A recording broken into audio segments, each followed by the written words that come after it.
पई अकाल की, तब चलायो पंथ, सब सिखन को हुक्म है, गुरु मानियो। सिख विरसा, सिख विरसा जान है साडी, इस नूं सारे प्यार करो। गुरुआं ਅਤੇ ਸ਼ਹੀਦਾਂ ਦਾ ਤੁਸੀਂ ਸਾਰੇ ਹੀ ਸਤਿਕਾਰ ਕਰੋ।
सब तेरी वड्याई कोई नाहु ना जाने मेरा। आदि गुरु नमः, जुगाद गुरु नमः, ओ सतगुरु नमः, श्री गुरुदेव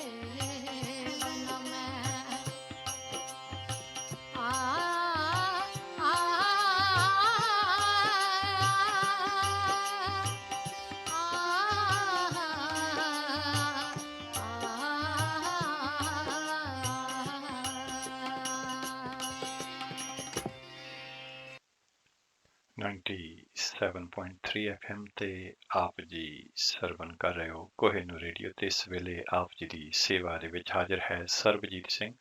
ਆਓ ਸਭ ਤੋਂ ਪਹਿਲਾਂ ਗੁਰੂ ਬਖਸ਼ੀ ਫਤਿਹ ਪ੍ਰਵਾਨ ਕਰੋ ਜੀ। ਵਾਹਿਗੁਰੂ ਜੀ ਕਾ ਖਾਲਸਾ, ਵਾਹਿਗੁਰੂ ਜੀ ਕੀ ਫਤਿਹ। ਅੱਜ ਐਤਵਾਰ ਦਾ ਦਿਹਾੜਾ ਹੈ, ਫੱਗਣ ਦੀ 30 ਤਰੀਕ ਸੰਮਤ 553 ਨਾਨਕ ਸ਼ਾਹੀ ਕੈਲੰਡਰ ਦੇ ਹਿਸਾਬ ਦੇ ਨਾਲ ਤੇ 13 ਮਾਰਚ 2022 ਅੰਗਰੇਜ਼ੀ ਕੈਲੰਡਰ ਦੇ ਹਿਸਾਬ ਦੇ ਨਾਲ ਅੱਜ ਦਾ ਸਿੱਖ ਵਿਰਸਾ ਪ੍ਰੋਗਰਾਮ ਲੈ ਕੇ ਆਪ ਜੀ ਦੀ ਸੇਵਾ ਦੇ ਵਿੱਚ ਹਾਜ਼ਰ ਹਾਂ ਤੇ ਸਾਡਾ ਸਾਥ ਰਹੇਗਾ ਪੂਰੇ 11 ਵਜੇ ਤੱਕ। ਤੇ 11 ਵਜੇ ਚੱਲਾਂਗੇ ਅਸੀਂ ਗੁਰਦੁਆਰਾ ਗੁਰੂ ਤੇਗ ਬਹਾਦਰ ਸਾਹਿਬ, ਜਿੱਥੋਂ ਆਪ ਜੀ ਸਿੱਧਾ ਪ੍ਰਸਾਰਣ ਸਰਵਨ ਕਰੋਗੇ। ਆਓ ਪ੍ਰੋਗਰਾਮ ਦੇ ਸ਼ੁਰੂ ਦੇ ਵਿੱਚ ਹਮੇਸ਼ਾ ਦੀ ਤਰ੍ਹਾਂ ਚੱਲਦੇ ਹਾਂ ਧੰਨ ਧੰਨ ਗੁਰੂ ਰਾਮਦਾਸ ਜੀ ਮਹਾਰਾਜ ਦੇ ਦਰਬਾਰ ਸਾਹਿਬ ਸ੍ਰੀ ਅੰਮ੍ਰਿਤਸਰ।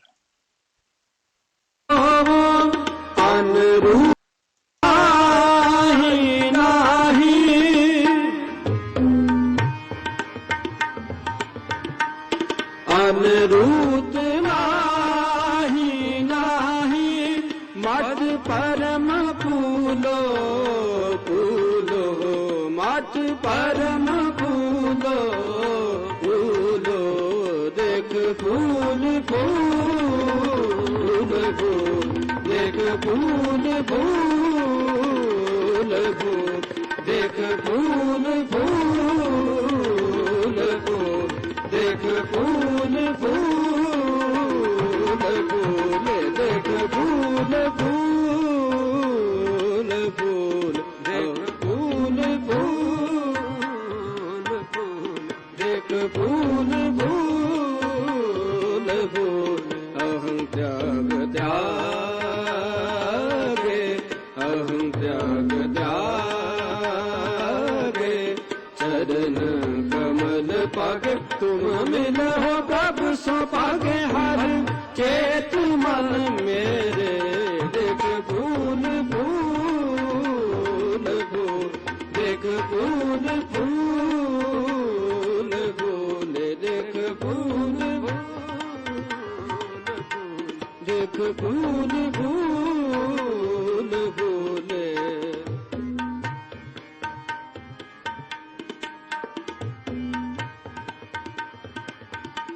गुर मेरे हर पाए गुर मिले हर पाए गुर मिले हर पाए जिस मस्तक है लेखा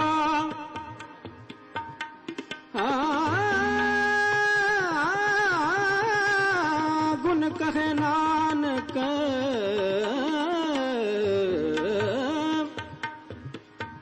गुर मिले हर पाए जिस मस्तक है लेखा मन रुत नाम रे गुण कहे नानक हर हरे हर हरे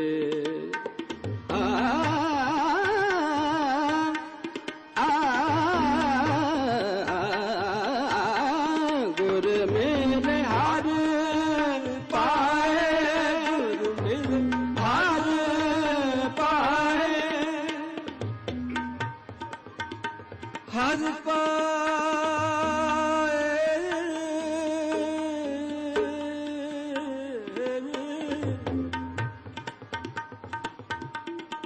गुर में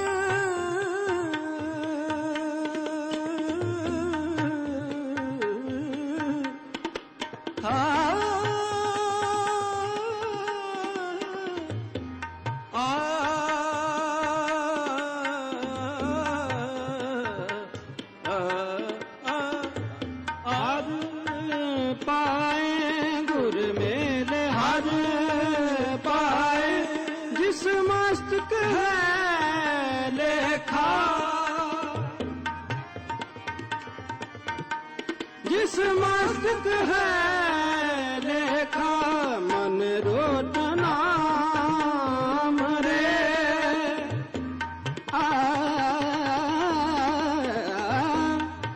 मन रुत नाम रे गुण कहे नानक हर हरे हर हरे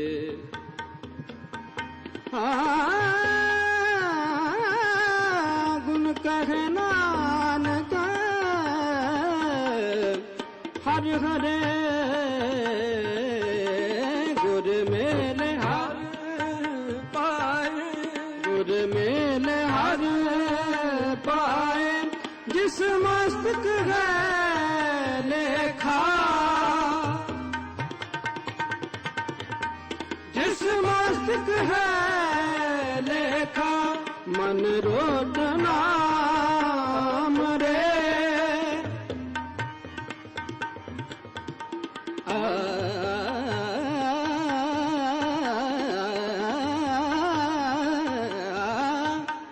मन रुत नाम रे नाम रे नाम रे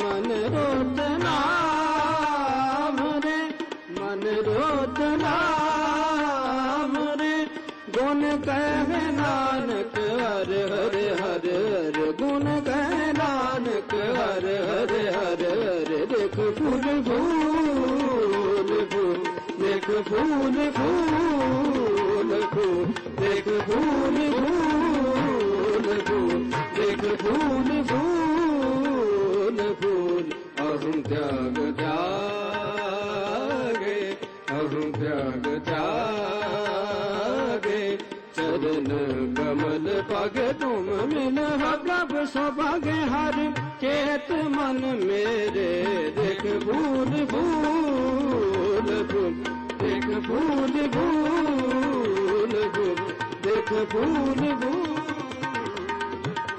देख फूल फूल फूल देख फूल फूल फूल देख फूल फूल फूल देख फूल फूल देख फूल फूल देख फूल फूल फूले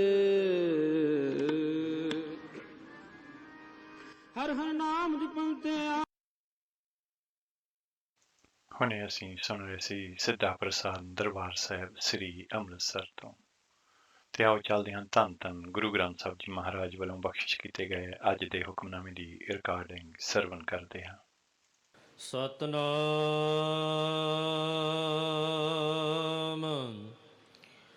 ਸ਼੍ਰੀ ਵਾਹਿਗੁਰੂ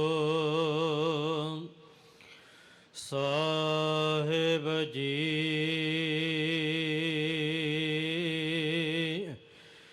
ਬਿਲਾਵਲ ਮਹੱਲਾ ਪੰਜਵਾ। ਗੋਬਿੰਦ ਸਿਮਰ ਹੋਆ ਕਲਿਆਣ।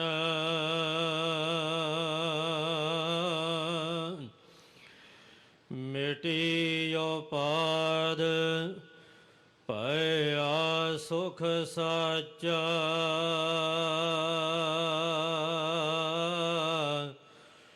ਅੰਤਰ ਜਾਮੀ ਸਿਮਰਿਆ ਜਾਣ।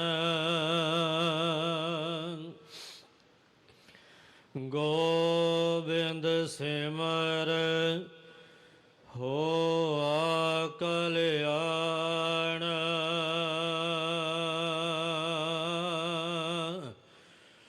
ਮਿਟਿਓ ਪਾਦ ਪਾਇਆ ਸੁਖ ਸਾਚਾ।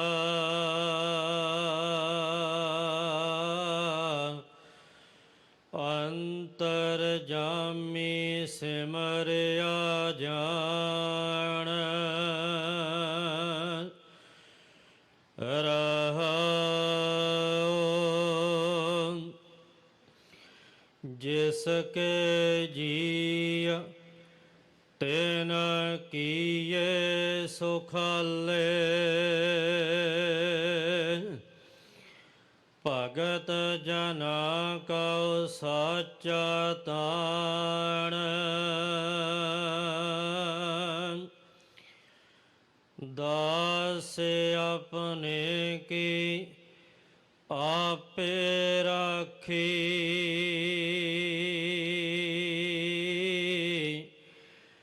ਭੈ ਭੰਜਨ ਉਪਰ ਕਰਤੇ ਮਾਣ। ਭਾਈ ਮਿਤਰਾਈ ਮਿਟੀ ਬੁਰਾਈ। ਦ੍ਰਿਸ਼ਟ ਦੂਤ ਹਰ ਕਾਢੇ ਸ਼ਾਨ। ਸੁਖ ਸਹਿਜ ਆਨੰਦ ਕਨੇਰੇ। ਨਾਨਕ ਜੀਵ ਹਰ ਗੁਣ ਹੈ ਵਖਾਣ।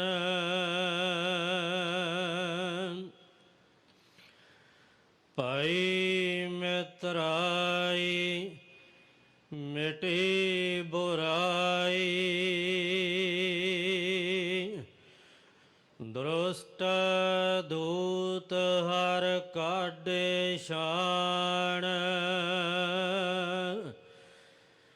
ਸੂਖ ਸਹਿਜ ਆਨੰਦ ਕਨੇਰੇ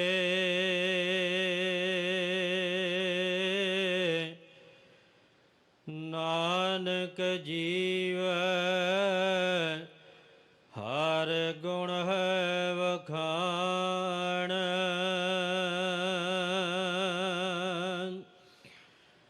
ਵਾਹਿਗੁਰੂ ਜੀ ਕਾ ਖਾਲਸਾ ਵਾਹਿਗੁਰੂ ਜੀ ਕੀ ਫਤਿਹ। ਬਿਲਾਵਲ ਮਹੱਲਾ ਪੰਜਵਾ। ਗੋਬਿੰਦ ਸਿਮਰ ਹੋਆ ਕਲਿਆਣ ਮਿਟੀ ਉਪਾਦ ਭਇਆ ਸੁਖ ਸਾਚਾ ਅੰਤਰ ਜਾਮੀ ਸਿਮਰਿਆ ਜਾਣ। ਹੁਣੇ ਅਸੀਂ ਧੰਨ ਧੰਨ ਗੁਰੂ ਗ੍ਰੰਥ ਸਾਹਿਬ ਜੀ ਮਹਾਰਾਜ ਵੱਲੋਂ ਬਖਸ਼ਿਸ਼ ਕੀਤੇ ਗਏ ਅੱਜ ਦੇ ਹੁਕਮਨਾਮੇ ਦੀ ਰਿਕਾਰਡਿੰਗ ਸਰਵਨ ਕੀਤੀ ਹੈ। ਇਹ ਹੁਕਮਨਾਮਾ ਸਤਿਗੁਰੂ ਜੀ ਨੇ ਸਾਨੂੰ ਦਰਬਾਰ ਸਾਹਿਬ ਸ੍ਰੀ ਅੰਮ੍ਰਿਤਸਰ ਵਿਖੇ ਅੱਜ ਸੁਬਾਹ ਬਖਸ਼ਿਸ਼ ਕੀਤਾ ਹੈ। ਅੱਜ ਦਾ ਹੁਕਮਨਾਮਾ ਰਾਗ ਬਿਲਾਵਲ ਦੇ ਵਿੱਚ ਪੰਜਵੇਂ ਪਾਤਸ਼ਾਹ ਗੁਰੂ ਅਰਜਨ ਦੇਵ ਜੀ ਮਹਾਰਾਜ ਉਹਨਾਂ ਦਾ ਉਚਾਰਨ ਕੀਤਾ ਹੋਇਆ ਸ਼ਬਦ ਹੈ, ਜਿਹੜਾ ਕਿ ਸ੍ਰੀ ਗੁਰੂ ਗ੍ਰੰਥ ਸਾਹਿਬ ਜੀ ਮਹਾਰਾਜ ਦੇ 826 ਅੰਗ ਤੇ ਸੁਸ਼ੋਭਿਤ ਹੈ। ਅੱਜ ਦੇ ਹੁਕਮਨਾਮੇ ਦੀ ਪੰਜਾਬੀ ਵਿਆਖਿਆ ਸ਼੍ਰੋਮਣੀ ਗੁਰਦੁਆਰਾ ਪ੍ਰਬੰਧਕ ਕਮੇਟੀ ਨੇ ਇਸ ਤਰ੍ਹਾਂ ਪ੍ਰਕਾਸ਼ਿਤ ਕੀਤੀ ਹੈ। ਬਿਲਾਵਲ ਮਹੱਲਾ ਪੰਜਵਾ। ਹੇ ਭਾਈ, ਜਿਸ ਵੀ ਮਨੁੱਖ ਨੇ ਹਰੇਕ ਦੇ ਦਿਲ ਦੀ ਜਾਣਨ ਵਾਲੇ ਸੁਜਾਨ ਪ੍ਰਭੂ ਦਾ ਨਾਮ ਸਿਮਰਿਆ, ਉਸ ਉੱਤੇ ਕਿਸੇ ਦੀ ਚੋਟ ਕਾਰਗਰ ਨਾ ਹੋ ਸਕੀ। ਉਸ ਦੇ ਅੰਦਰ ਸਦਾ ਕਾਇਮ ਰਹਿਣ ਵਾਲਾ ਸੁਖ ਪੈਦਾ ਹੋ ਗਿਆ। ਗੋਬਿੰਦ ਦਾ ਨਾਮ ਸਿਮਰ ਕੇ ਉਸ ਦੇ ਅੰਦਰ ਸੁਖ ਹੀ ਸੁਖ ਬਣ ਗਿਆ। ਸਤਿਗੁਰੂ ਜੀ ਵਿਸ਼ਰਾਮ ਦੇ ਕੇ ਅੱਗੇ ਫਰਮਾਉਂਦੇ ਨੇ, ਹੇ ਭਾਈ, ਜਿਸ ਮਨੁੱਖ ਦੇ ਇਹ ਸਾਰੇ ਜੀ ਜੰਤ ਹਨ, ਇਹਨਾਂ ਨੂੰ ਸੁਖੀ ਵੀ ਉਸਨੇ ਆਪ ਹੀ ਕੀਤਾ ਹੈ, ਸੁਖੀ ਕਰਨ ਵਾਲਾ ਵੀ ਆਪ ਹੀ ਹੈ। ਪ੍ਰਭੂ ਦੀ ਭਗਤੀ ਕਰਨ ਵਾਲਿਆਂ ਨੂੰ ਇਹੀ ਸਦਾ ਕਾਇਮ ਰਹਿਣ ਵਾਲਾ ਸਹਾਰਾ ਹੈ। ਹੇ ਭਾਈ, ਪ੍ਰਭੂ ਆਪਣੇ ਸੇਵਕਾਂ ਦੀ ਇੱਜ਼ਤ ਆਪ ਹੀ ਰੱਖਦਾ ਹੈ। ਭਗਤ ਉਸ ਪ੍ਰਭੂ ਉੱਤੇ ਹੀ ਭਰੋਸਾ ਰੱਖਦੇ ਨੇ ਜੋ ਸਾਰੇ ਡਰਾਂ ਦਾ ਨਾਸ਼ ਕਰਨ ਵਾਲਾ ਹੈ। ਹੇ ਭਾਈ, ਜਿਹੜਾ ਮਨੁੱਖ ਪ੍ਰਭੂ ਦਾ ਨਾਮ ਸਿਮਰਦਾ ਹੈ, ਪ੍ਰਭੂ ਉਸ ਦਾ ਬੁਰਾ ਚਿਤਵਨ ਵਾਲੇ ਬੈਰੀਆਂ ਨੂੰ ਚੁਣ ਕੇ ਕੱਢ ਦਿੰਦਾ ਹੈ। ਉਹਨਾਂ ਦੀ ਸਗੋਂ ਸੇਵਕ ਦੇ ਨਾਲ ਪਿਆਰ ਦੀ ਸਾਂਝ ਬਣ ਜਾਂਦੀ ਹੈ। ਉਹਨਾਂ ਦੇ ਅੰਦਰੋਂ ਉਸ ਸੇਵਕ ਵਾਸਤੇ ਬੈਰ ਭਾਵ ਮਿਟ ਜਾਂਦਾ ਹੈ। ਹੇ ਨਾਨਕ, ਸੇਵਕ ਦੇ ਹਿਰਦੇ ਦੇ ਵਿੱਚ ਸੁਖ, ਆਤਮਕ ਅਡੋਲਤਾ ਅਤੇ ਬਹੁਤ ਆਨੰਦ ਬਣੇ ਰਹਿੰਦੇ ਨੇ। ਸੇਵਕ ਪਰਮਾਤਮਾ ਦੇ ਗੁਣ ਉਚਾਰ ਕੇ ਆਤਮਕ ਜੀਵਨ ਪ੍ਰਾਪਤ ਕਰਦਾ ਰਹਿੰਦਾ ਹੈ। ਇਹ ਸੀ ਅੱਜ ਦੇ ਹੁਕਮਨਾਮੇ ਦੀ ਪੰਜਾਬੀ ਵਿਆਖਿਆ। ਆਓ ਇੱਕ ਸ਼ਬਦ ਸਰਵਨ ਕਰਦੇ ਹਾਂ ਰਾਗ ਬਿਲਾਵਲ ਦੇ ਵਿੱਚ, ਜਿਸ ਨੂੰ ਗਾਇਨ ਕੀਤਾ ਹੈ ਭਾਈ ਸਾਹਿਬ ਭਾਈ ਬਲਵੀਰ ਸਿੰਘ ਜੀ ਨੇ।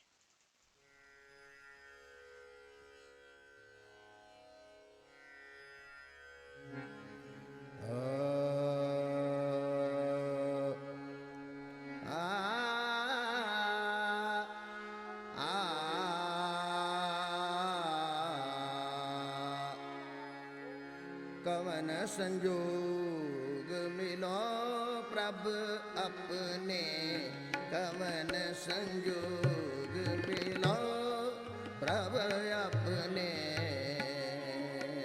कवन संजोग, कवन संजोग, कवन संजोग मिलो प्रभ अपने, कवन संजोग,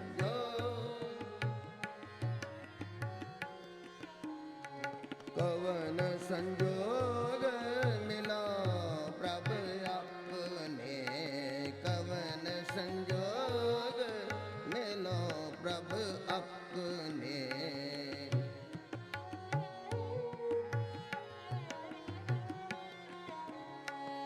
पल पल नीमख सदा हर जपने,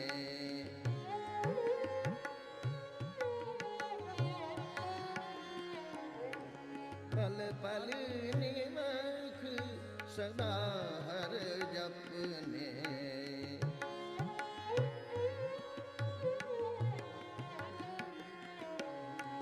कवन संजोग मिलो प्रभु अपने, कवन संजोग मिलो प्रभु अपने।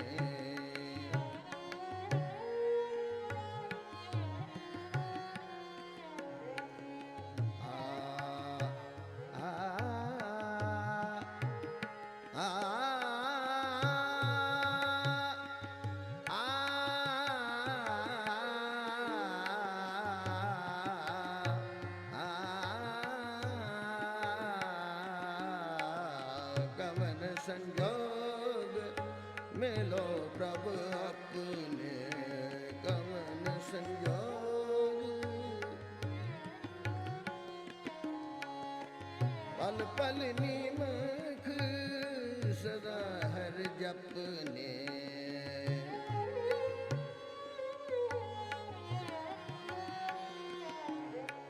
पल पल निमख सदा हर जपने। कवन संजोग मिलो प्रभु अपने, कवन संजोग मिलो प्रभु अपने। राग बिलावल महला पंजवा।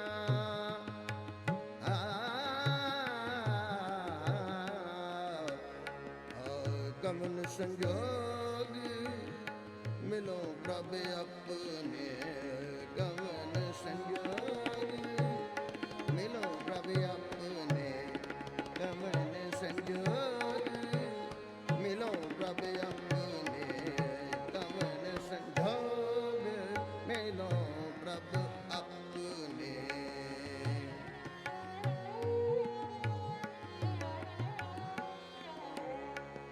चरण कमल प्रभु के नित ध्यान।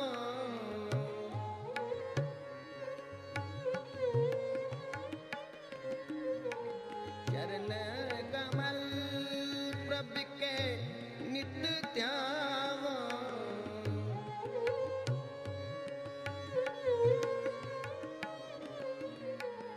कवन समत जत प्रीतम पावो, कवन संजोग मिलो प्रभु अपने, कवन संजोग मिलो प्रभु अपने।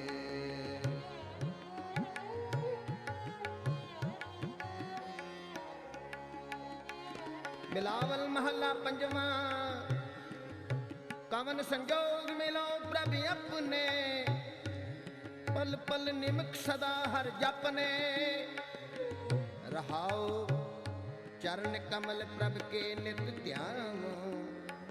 कवन सुमत जित प्रीतम पाओ, ऐसी कृपा करो प्रभु मेरे।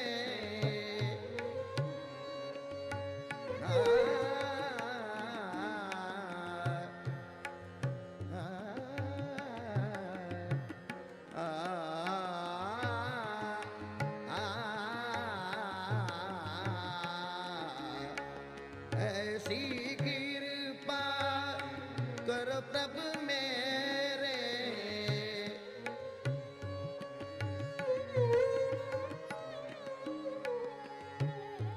गरे गम गरे सा, गरे गम गरे सा, सा सा गरे गम गरे सा, धबा धबा धबा दम बम गा।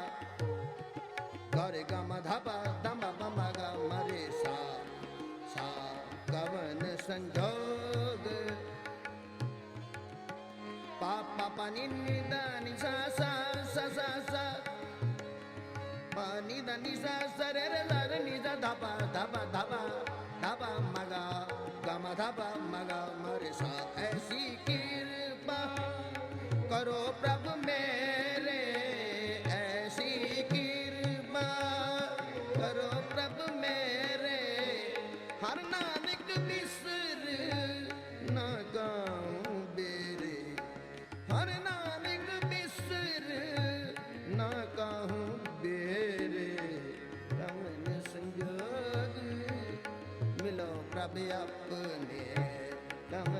संजोग कवन संजोग मिलो प्रभु अपने पल पल निमख सदा हर जपने हर जपने हर जपने कवन संजोग कवन संजोग कवन संजोग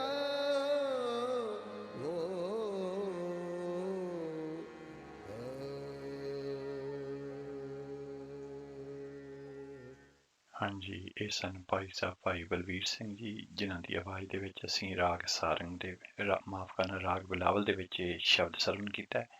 ਤੇ ਆਓ ਚੱਲਦੇ ਹਾਂ ਹੁਣ ਅੱਜ ਦੇ ਹੁਕਮਨਾਮੇ ਦੀ ਟਰਾਂਸਲੇਸ਼ਨ, ਜਿਹੜੀ ਕਿ ਅਸੀਂ ਧੰਨਵਾਦ ਸਹਿਤ ਪ੍ਰਾਪਤ ਕੀਤੀ ਹੈ ਸ਼੍ਰੋਮਣੀ ਗੁਰਦੁਆਰਾ ਪ੍ਰਬੰਧਕ ਕਮੇਟੀ ਦੇ ਵੈਬਸਾਈਟ ਤੋਂ। Bilawal 5th Mail, meditating in a remembrance on the Lord of the universe, I am emancipated. Suffering is eradicated and true peace has come. Meditating on the inner knower, the searcher of hearts. Pause. All being belongs to him. He makes them happy. He is the true power of his humble devotees. He himself saves and protects his slaves, who believe in their Creator, the destroyer of fear. I have found friendship, and hatred has been eradicated. The Lord has rooted out the enemies and villains. Nanak has been blessed with celestial peace and poise and total bliss, chanting the glorious praises of the Lord. He lives. ਇਹ ਸੀ ਅੱਜ ਦੇ ਹੁਕਮਨਾਮੇ ਦੀ English translation. ਆਓ ਅਗਲਾ ਸ਼ਬਦ ਸਰਵਣ ਕਰਦੇ ਹਾਂ, ਜਿਸ ਨੂੰ ਗਾਇਨ ਕੀਤਾ ਹੈ ਭਾਈ ਸਾਹਿਬ ਭਾਈ ਅਵਤਾਰ ਸਿੰਘ ਜੀ ਨੇ।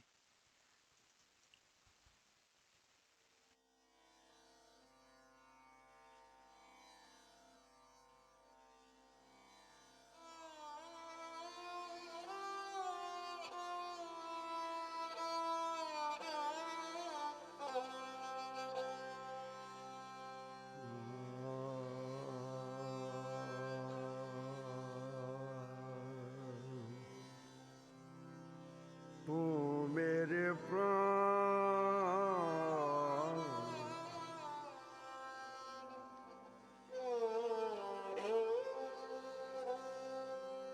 ਪ੍ਰਭ ਜੀ ਪ੍ਰਭ ਤੂੰ ਮੇਰੇ ਪ੍ਰਾਣ ਆਧਾਰੇ ਪ੍ਰਭ ਤੂੰ ਮੇਰੇ ਪ੍ਰਾਣ ਆਧਾਰੇ ਪ੍ਰਭ ਜੀ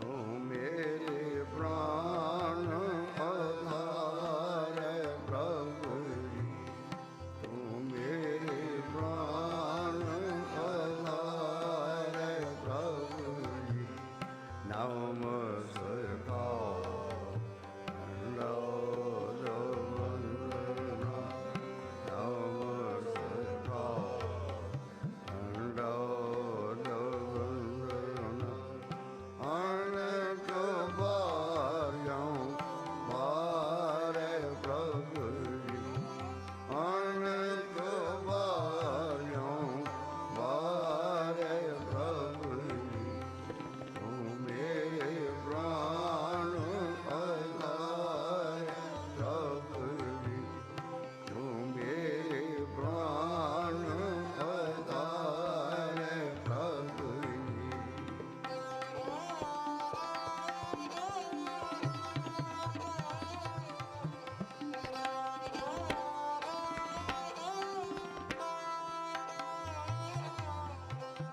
ਪ੍ਰਭ ਜੀ ਪ੍ਰਭ ਜੀ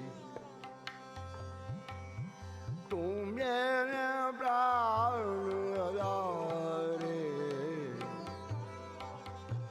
ਪ੍ਰਭ ਜੀ ਪ੍ਰਭ ਜੀ ਪ੍ਰਭ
तुम ही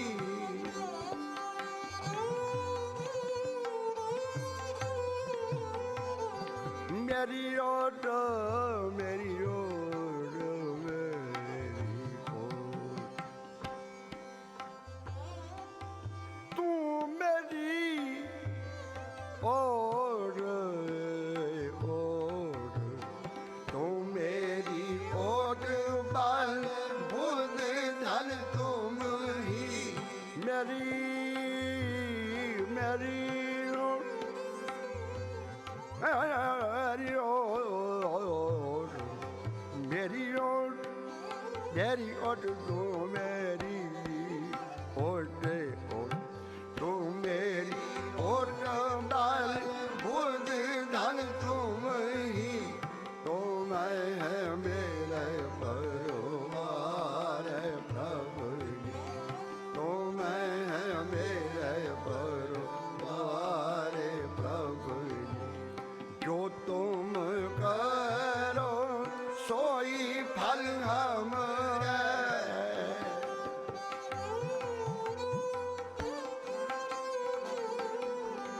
जो तुम करो सोई फल हमारा एक नानक सुख चरणार प्रभु एक नानक सुख चरणार प्रभु ओ मेरे प्राण आधार प्रभु ओ मेरे प्राण आधार प्रभु नमस्कार दंडवत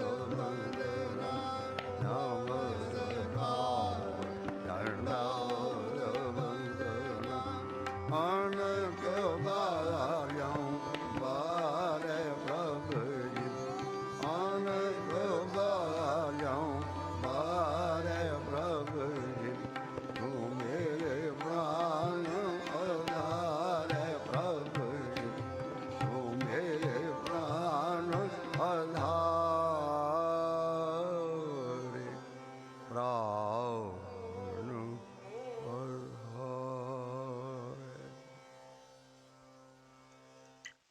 ਹਾਂਜੀ ਇਹ ਸਨ ਭਾਈ ਸਾਹਿਬ ਭਾਈ ਅਵਤਾਰ ਸਿੰਘ ਜੀ ਜਿਨ੍ਹਾਂ ਦੀ ਆਵਾਜ਼ ਦੇ ਵਿੱਚ ਅਸੀਂ ਇਹ ਸ਼ਬਦ ਸਰਵਣ ਕੀਤਾ ਹੈ। ਤੇ ਆਓ ਅਗਲਾ ਸ਼ਬਦ ਸਰਵਣ ਕਰਦੇ ਹਾਂ ਜਿਸ ਨੂੰ ਗਾਇਨ ਕੀਤਾ ਹੈ ਭਾਈ ਸਤਵਿੰਦਰ ਸਿੰਘ ਜੀ ਦਿੱਲੀ ਵਾਲਿਆਂ ਨੇ। ਰਸਨਾ ਜਪਤੀ ਤੂੰ ਹੀ ਰਸਨਾ ਜਪਤੀ ਤੂੰ ਹੀ ਤੂੰ ਹੀ ਤੂੰ ਹੀ ਤੂੰ ਹੀ ਰਸਨਾ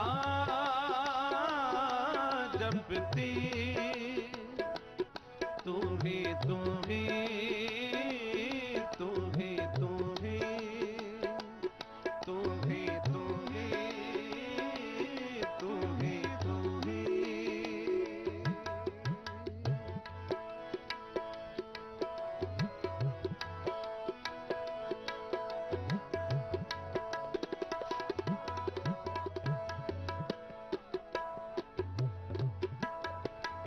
नैन ना देखे साध से नैन बहा लिया करन ना सुनही ना करण मुंध का लिया रसना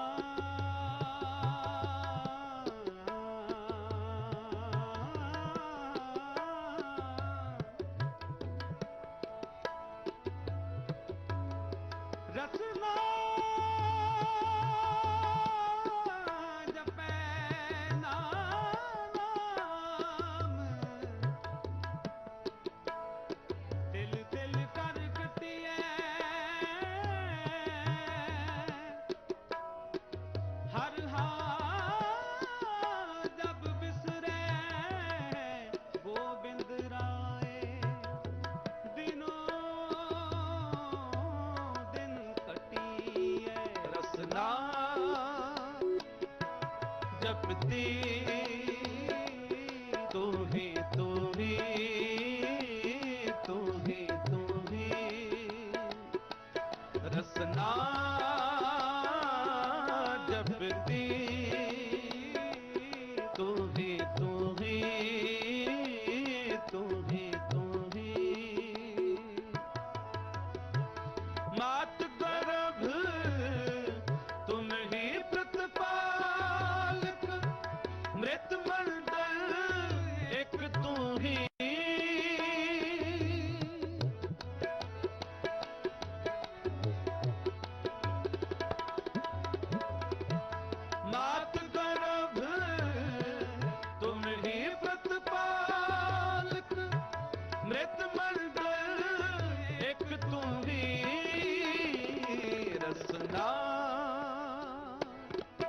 जपती तू ही तू ही तू ही तू ही तू ही तू ही तू ही तू ही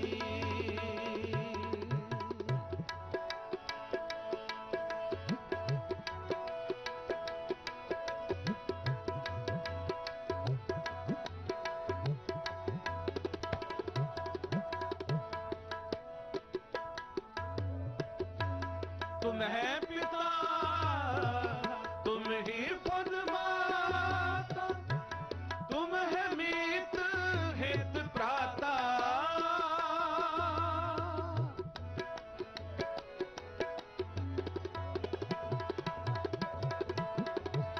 तुम परिवार तुम्हें आधार तुम है जी प्राण दाता रसना जपती तू ही तू ही तू ही तू ही रसना जपती तू ही तू ही तू ही तू ही तू ही तू ही तू ही तू ही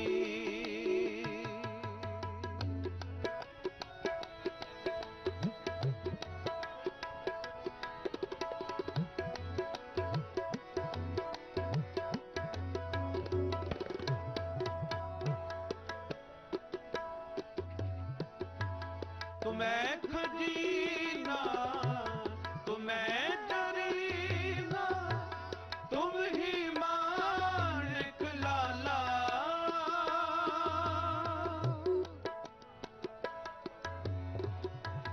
तुम ही मानिक लाला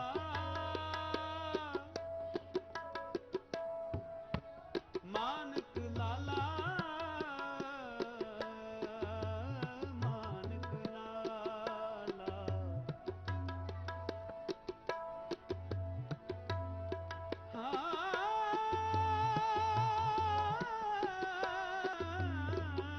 तुम ही मानिक लाला तुम्हें खजीना तुम्हें जरीना तुम ही मानिक लाला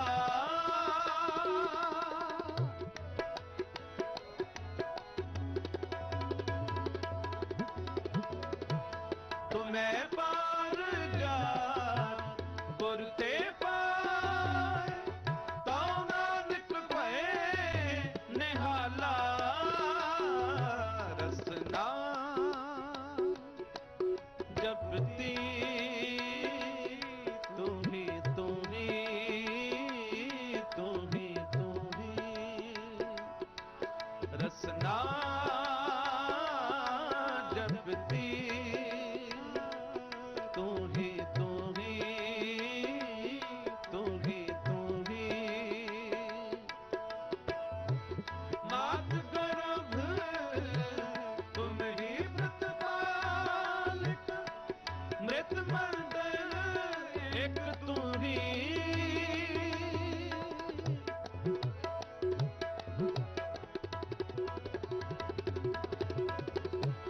मात गर्भ तुम ही प्रतिपालक मृत मंडल एक तू ही रसना जपती तू ही तू ही तू ही तू ही रसना जपती तू ही तू ही तू ही तू ही तू ही तू ही तू ही तू ही तू ही तू ही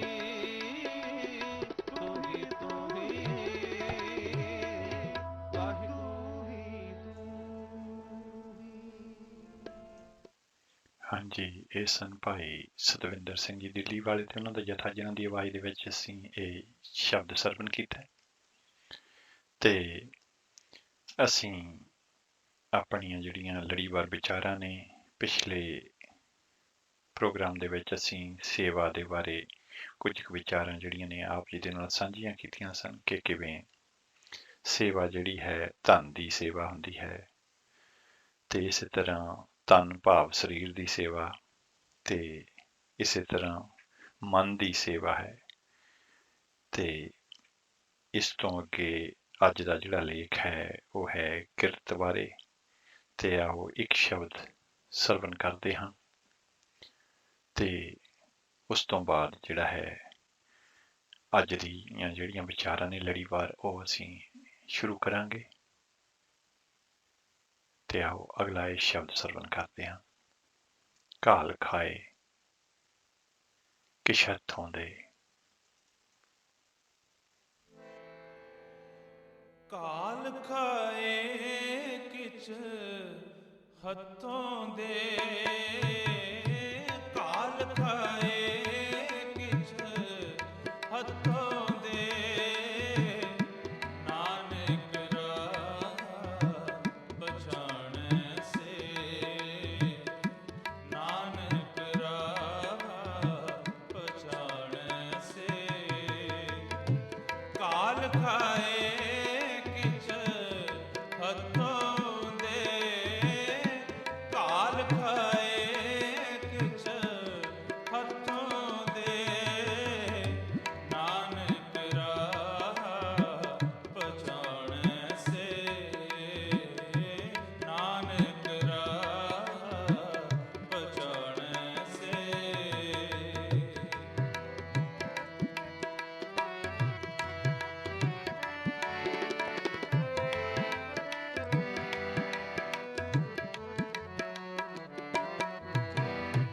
ਗਿਆਨ ਵਿਹੂਣਾ ਗਾਵੇ ਗੀਤ,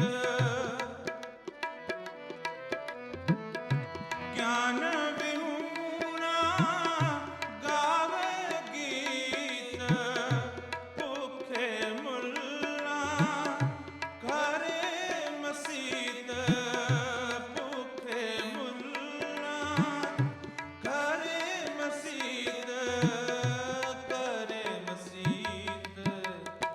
ਕਾਲ ਖਾਏ ਕਿਛ ਹੱਥੋਂ ਦੇ, ਕਾਲ ਖਾਏ ਕਿਛ ਹੱਥੋਂ ਦੇ, ਨਾਨਕ ਰਾਹ ਪਛਾਣੈ ਸੇ,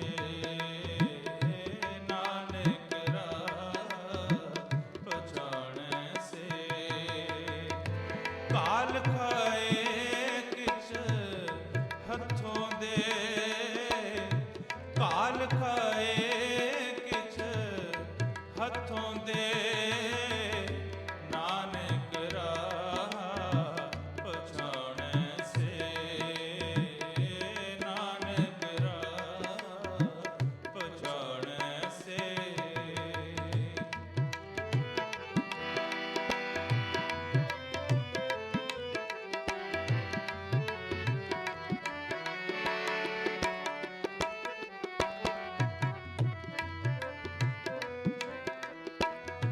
ਮਖਟੂ ਹੋਏ ਕੈ ਕੰਨ ਪੜਾਏ,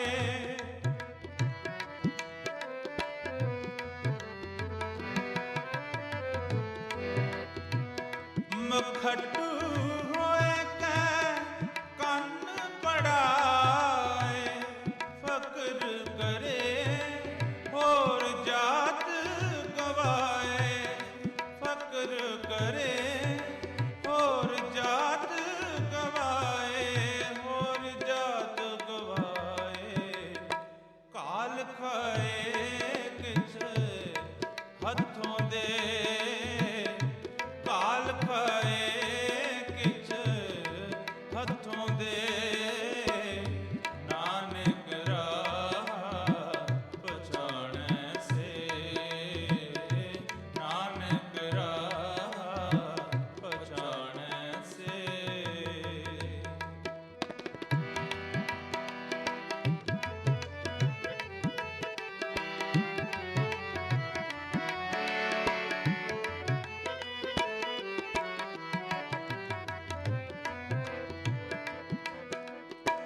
ਗੁਰ ਪੀਰ ਸਦਾਏ ਮੰਗਣ ਜਾਏ, ਗੁਰ ਪੀਰ ਸਦਾਏ ਮੰਗਣ ਜਾਏ,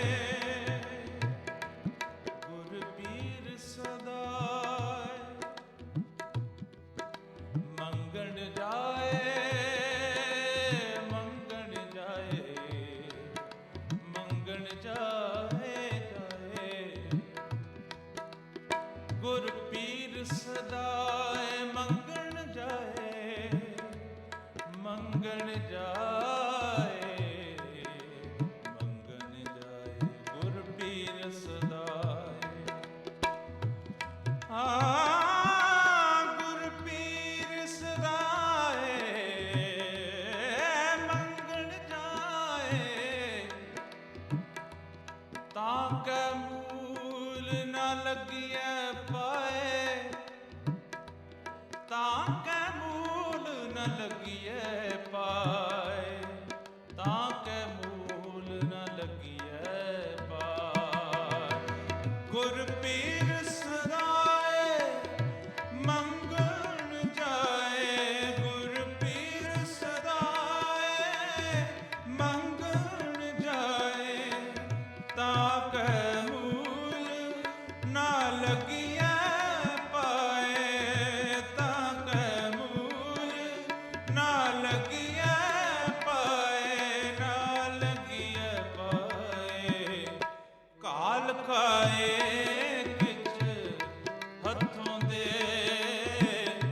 ਕਾਲ ਖਾਏ ਕਿਛ ਹੱਥੋਂ ਦੇ, ਨਾਨਕ ਰਾਹ ਪਛਾਣੈ ਸੇ, ਨਾਨਕ ਰਾਹ ਪਛਾਣੈ ਸੇ, ਗਿਆਨ ਵਿਹੂਣਾ ਗਾਵੇ ਗੀਤ, ਗਿਆਨ ਵਿਹੂਣਾ ਗਾਵੇ ਗੀਤ, ਭੁੱਖੇ ਮੁੱਲਾ ਘਰੇ ਮਸੀਤ, ਭੁੱਖੇ ਮੁੱਲਾ ਘਰੇ ਮਸੀਤ, ਮਖਟੂ ਹੋਏ ਕੈ ਕੰਨ ਪੜਾਏ, ਮਖਟੂ ਹੋਏ ਕੈ ਕੰਨ ਪੜਾਏ, ਫਕਰ ਕਰੇ ਹੋਰ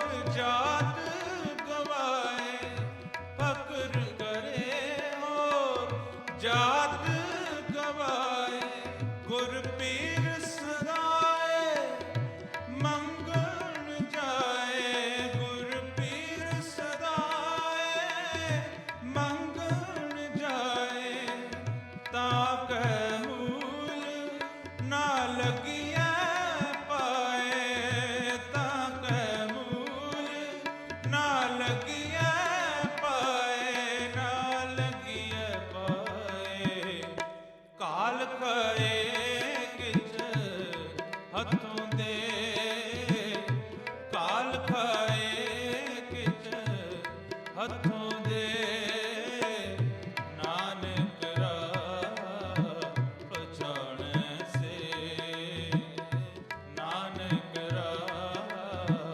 ਪਛਾਣੈ ਸੇ, ਨਾਨਕ ਰਾਹ ਪਛਾਣੈ ਸੇ।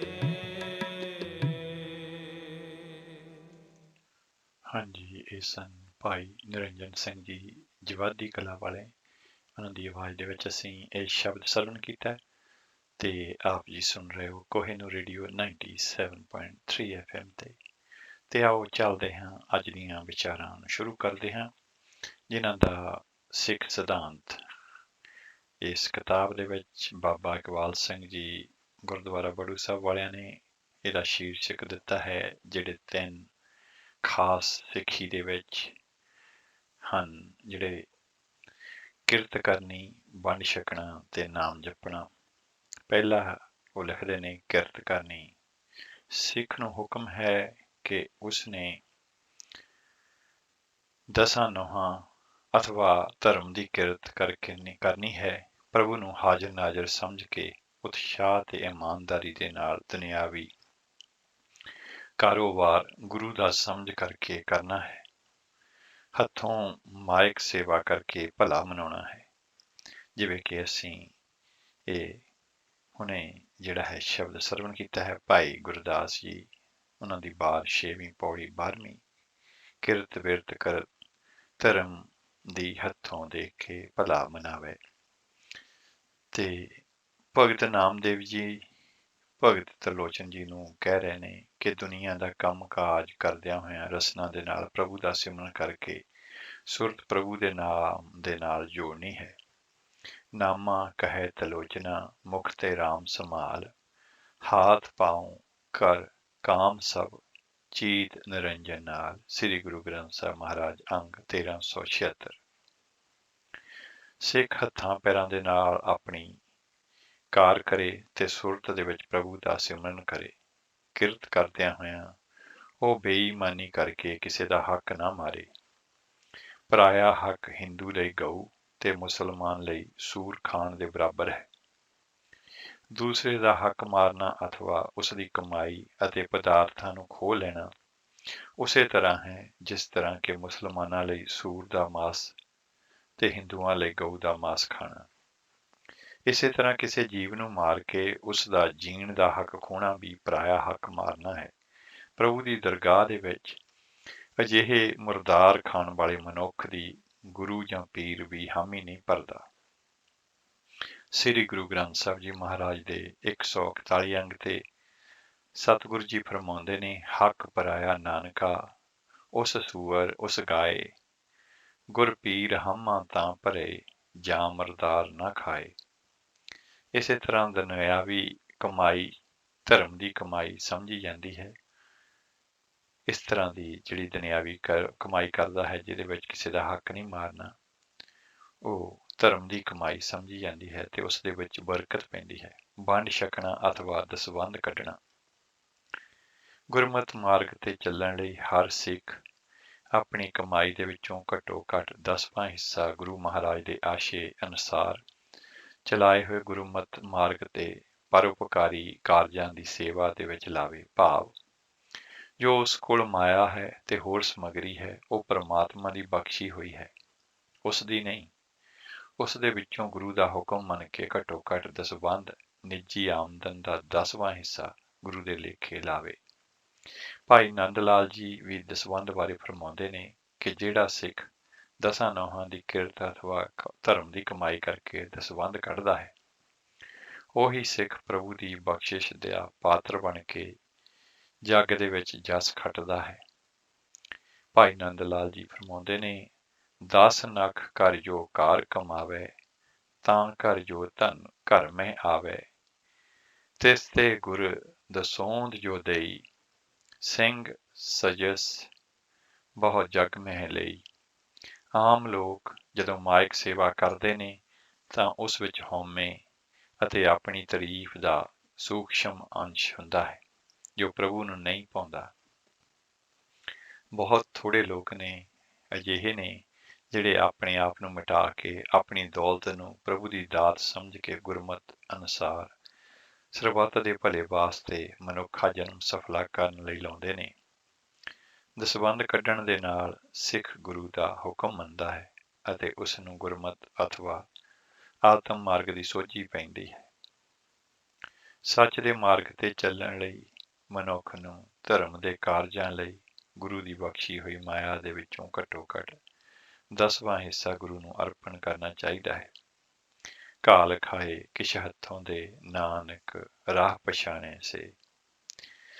ਕਿਸੇ ਜੀਵ ਦੇ ਨਾਲ ਨਫ਼ਰਤ ਨਾ ਕਰੇ ਤੇ ਸਾਰਿਆਂ ਨਾਲ ਦਇਆ ਦੀ ਭਾਵਨਾ ਰੱਖੇ ਅਤੇ ਪੁੰਨ ਦਾਨ ਕਰੇ। ਦਇਆ ਜਾਣੇ ਜੀ ਕੀ ਕਿਛ ਪੁੰਨ ਦਾਨ ਕਰੇ। ਸ੍ਰੀ ਗੁਰੂ ਗ੍ਰੰਥ ਸਾਹਿਬ ਮਹਾਰਾਜ ਅੰਗ 468। ਦਸਵੰਧ ਕੱਢਣਾ ਤਿਆਗ ਦੀ ਪਹਿਲੀ ਪੌੜੀ ਹੈ ਜਿਸ ਦੇ ਨਾਲ ਗੁਰਮਤਿ ਮਾਰਗ ਦਾ ਰਸਤਾ ਮਿਲਦਾ ਹੈ। ਇਸੇ ਤਰ੍ਹਾਂ ਸਿੱਖ ਨੂੰ ਸਮੇਂ ਦਾ ਦਸਵੰਧ ਵੀ ਕੱਢਣਾ ਚਾਹੀਦਾ ਹੈ। ਉਸ ਨੂੰ 24 ਘੰਟਿਆਂ ਦੇ ਵਿੱਚੋਂ ਘੱਟੋ ਘੱਟ 2.5 ਘੰਟੇ ਨਾਮ ਸਿਮਰਨ ਬਾਣੀ ਦੇ ਵਿੱਚ ਲਗਾਉਣੇ ਚਾਹੀਦੇ ਨੇ। ਤੇ ਨਾਮ ਜਪਣਾ ਜਦੋਂ ਸਿੱਖ ਦਸਾਂ ਨੌਹਾਂ ਦੀ ਕਿਰਤ ਕਮਾਈ ਕਰਦਾ ਹੋਇਆ ਵੰਡ ਛਕਦਾ ਅਥਵਾ ਦਸਵੰਧ ਕੱਢ ਕੇ ਗੁਰੂ ਪਾਸੇ ਲਾਉਂਦਾ ਹੈ ਤਾਂ ਉਸ ਦੀ ਸੁਰਤ ਸੁਤੇ ਸਿੱਧ ਹੀ ਨਾਮ ਬਾਣੀ ਸਿਮਰਨ ਵੱਲ ਲੱਗਣ ਲੱਗ ਜਾਂਦੀ ਹੈ। ਜੇ ਇਨਸਾਨ ਦੁਨੀਆ ਦੇ ਵਿੱਚ ਆ ਕੇ ਵਿਸ਼ੇ ਵਿਕਾਰਾਂ ਤੇ ਦੁਨਿਆਵੀ ਕੰਮਾਂ ਕਾਜਾਂ ਦੇ ਵਿੱਚ ਰੁੱਝ ਗਿਆ ਤੇ ਨਾਮ ਨਹੀਂ ਜਪਿਆ ਤਾਂ ਉਹ ਇਸ ਸੰਸਾਰ ਵਿੱਚ ਕਿਉਂ ਆਇਆ? ਜਿਨ੍ਹਾਂ ਦੇ ਹਿਰਦੇ ਦੇ ਵਿੱਚ ਪ੍ਰਭੂ ਦਾ ਨਾਮ ਨਹੀਂ ਵਸਦਾ, ਐਸੇ ਜੀਵ ਨੂੰ ਮਾਤਾ ਨੇ ਕਿਉਂ ਜਨਮ ਦਿੱਤਾ? ਉਸ ਦਾ ਸੰਸਾਰ ਵਿੱਚ ਆਉਣਾ ਸਫਲਾ ਨਹੀਂ। ਗੁਰੂ ਗ੍ਰੰਥ ਸਾਹਿਬ ਜੀ ਮਹਾਰਾਜ ਅੰਗ 697 ਤੇ ਫਰਮਾਉਂਦੇ ਨੇ, ਜਿਨ ਹਰ ਹਿਰਦੈ ਨਾਮ ਨਾ ਵਸਿਓ ਤਿਨ ਮਾਤ ਕੀਜੈ ਹਰ ਬਾਂਝਾ। ਜੋ ਗੁਰਮੁਖ ਅਥਵਾ ਆਤਮਦਰਸ਼ੀ ਬਣ ਜਾਂਦਾ ਹੈ ਉਹ ਫਿਰ ਦੂਸਰਿਆਂ ਨੂੰ ਨਾਮ ਵੰਡਦਾ ਹੈ। ਤੇ ਆਓ ਅਗਲਾ ਸ਼ਬਦ ਸਰਵਣ ਕਰਦੇ ਹਾਂ।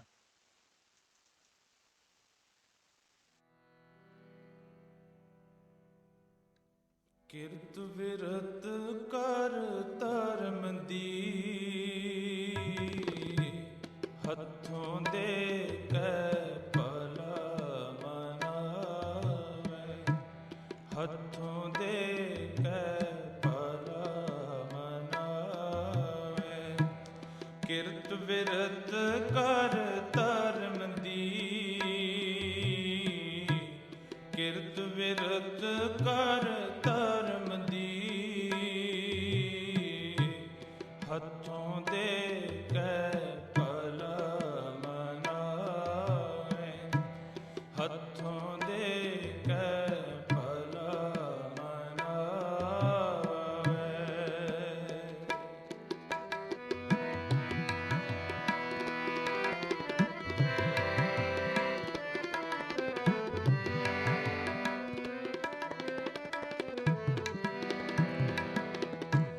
ਗੁਰਮੁਖ ਹੱਥ ਸਕੱਥ ਹਨ, ਸਾਧ ਸੰਗਤ ਗੁਰ ਕਾਰ ਕਮਾਵੇ।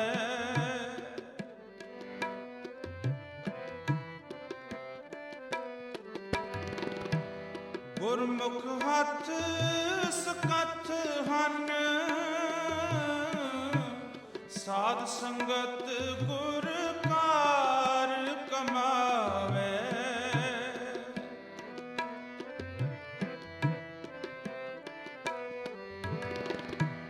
ਪਾਣੀ ਪੱਖਾ ਪੀਹਣਾ, ਪੈਰ ਧੋਏ ਚਰਨਾ ਮਤ ਪਾਵੇ।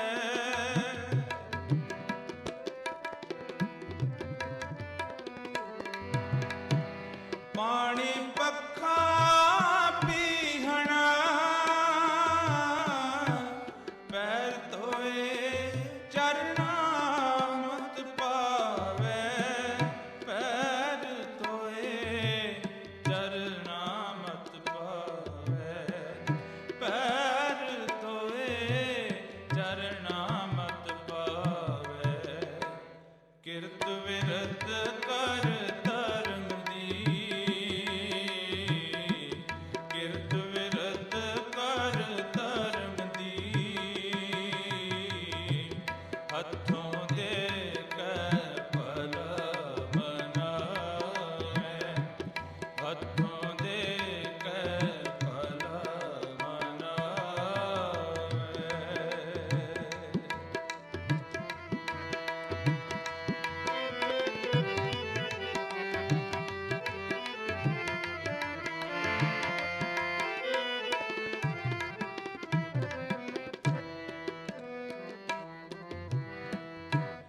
ਗੁਰਬਾਣੀ ਲਿਖ ਪੋਥੀਆਂ,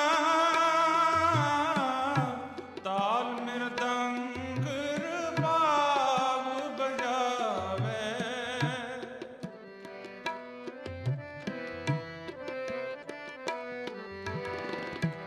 ਗੁਰਬਾਣੀ ਲਿਖ ਪੋਥੀਆਂ,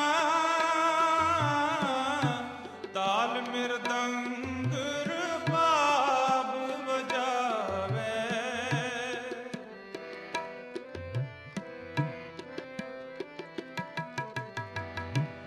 ਨਮਸਕਾਰ ਡੰਡੋਤ ਕਰ, ਗੁਰ ਭਾਈ ਗਲ ਮਿਲ ਗਲ ਲਾਵੇ।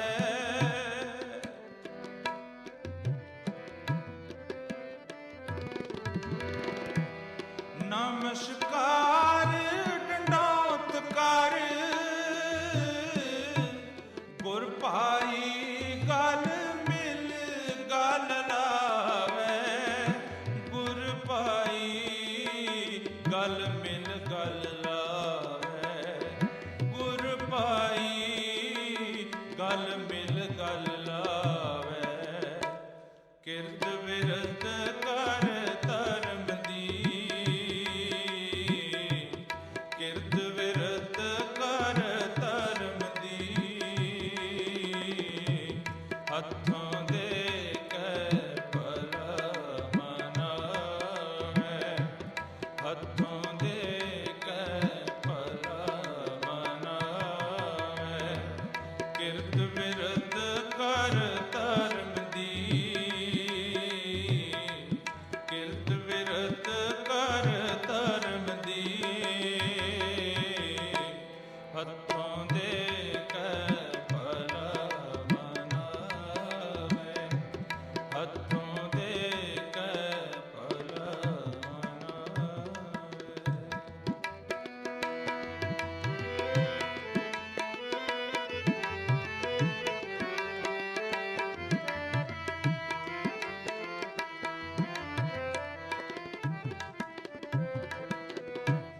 ਪਾਰਸ ਪਾਰਸ ਅਪਰਸ ਹੋਏ, ਪਰ ਤਨ ਪਰ ਧਨ ਹੱਥ ਨਾ ਲਾਵੇ।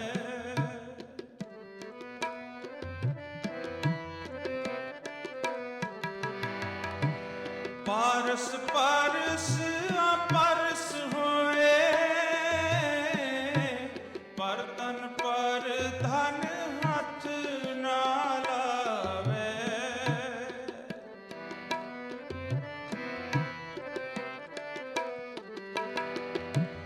ਗੁਰ ਸਿੱਖ ਪੂਜ ਕੇ, ਭਾਏ ਭਗਤ ਪੈ ਪਾਣਾ ਪਾਵੇ।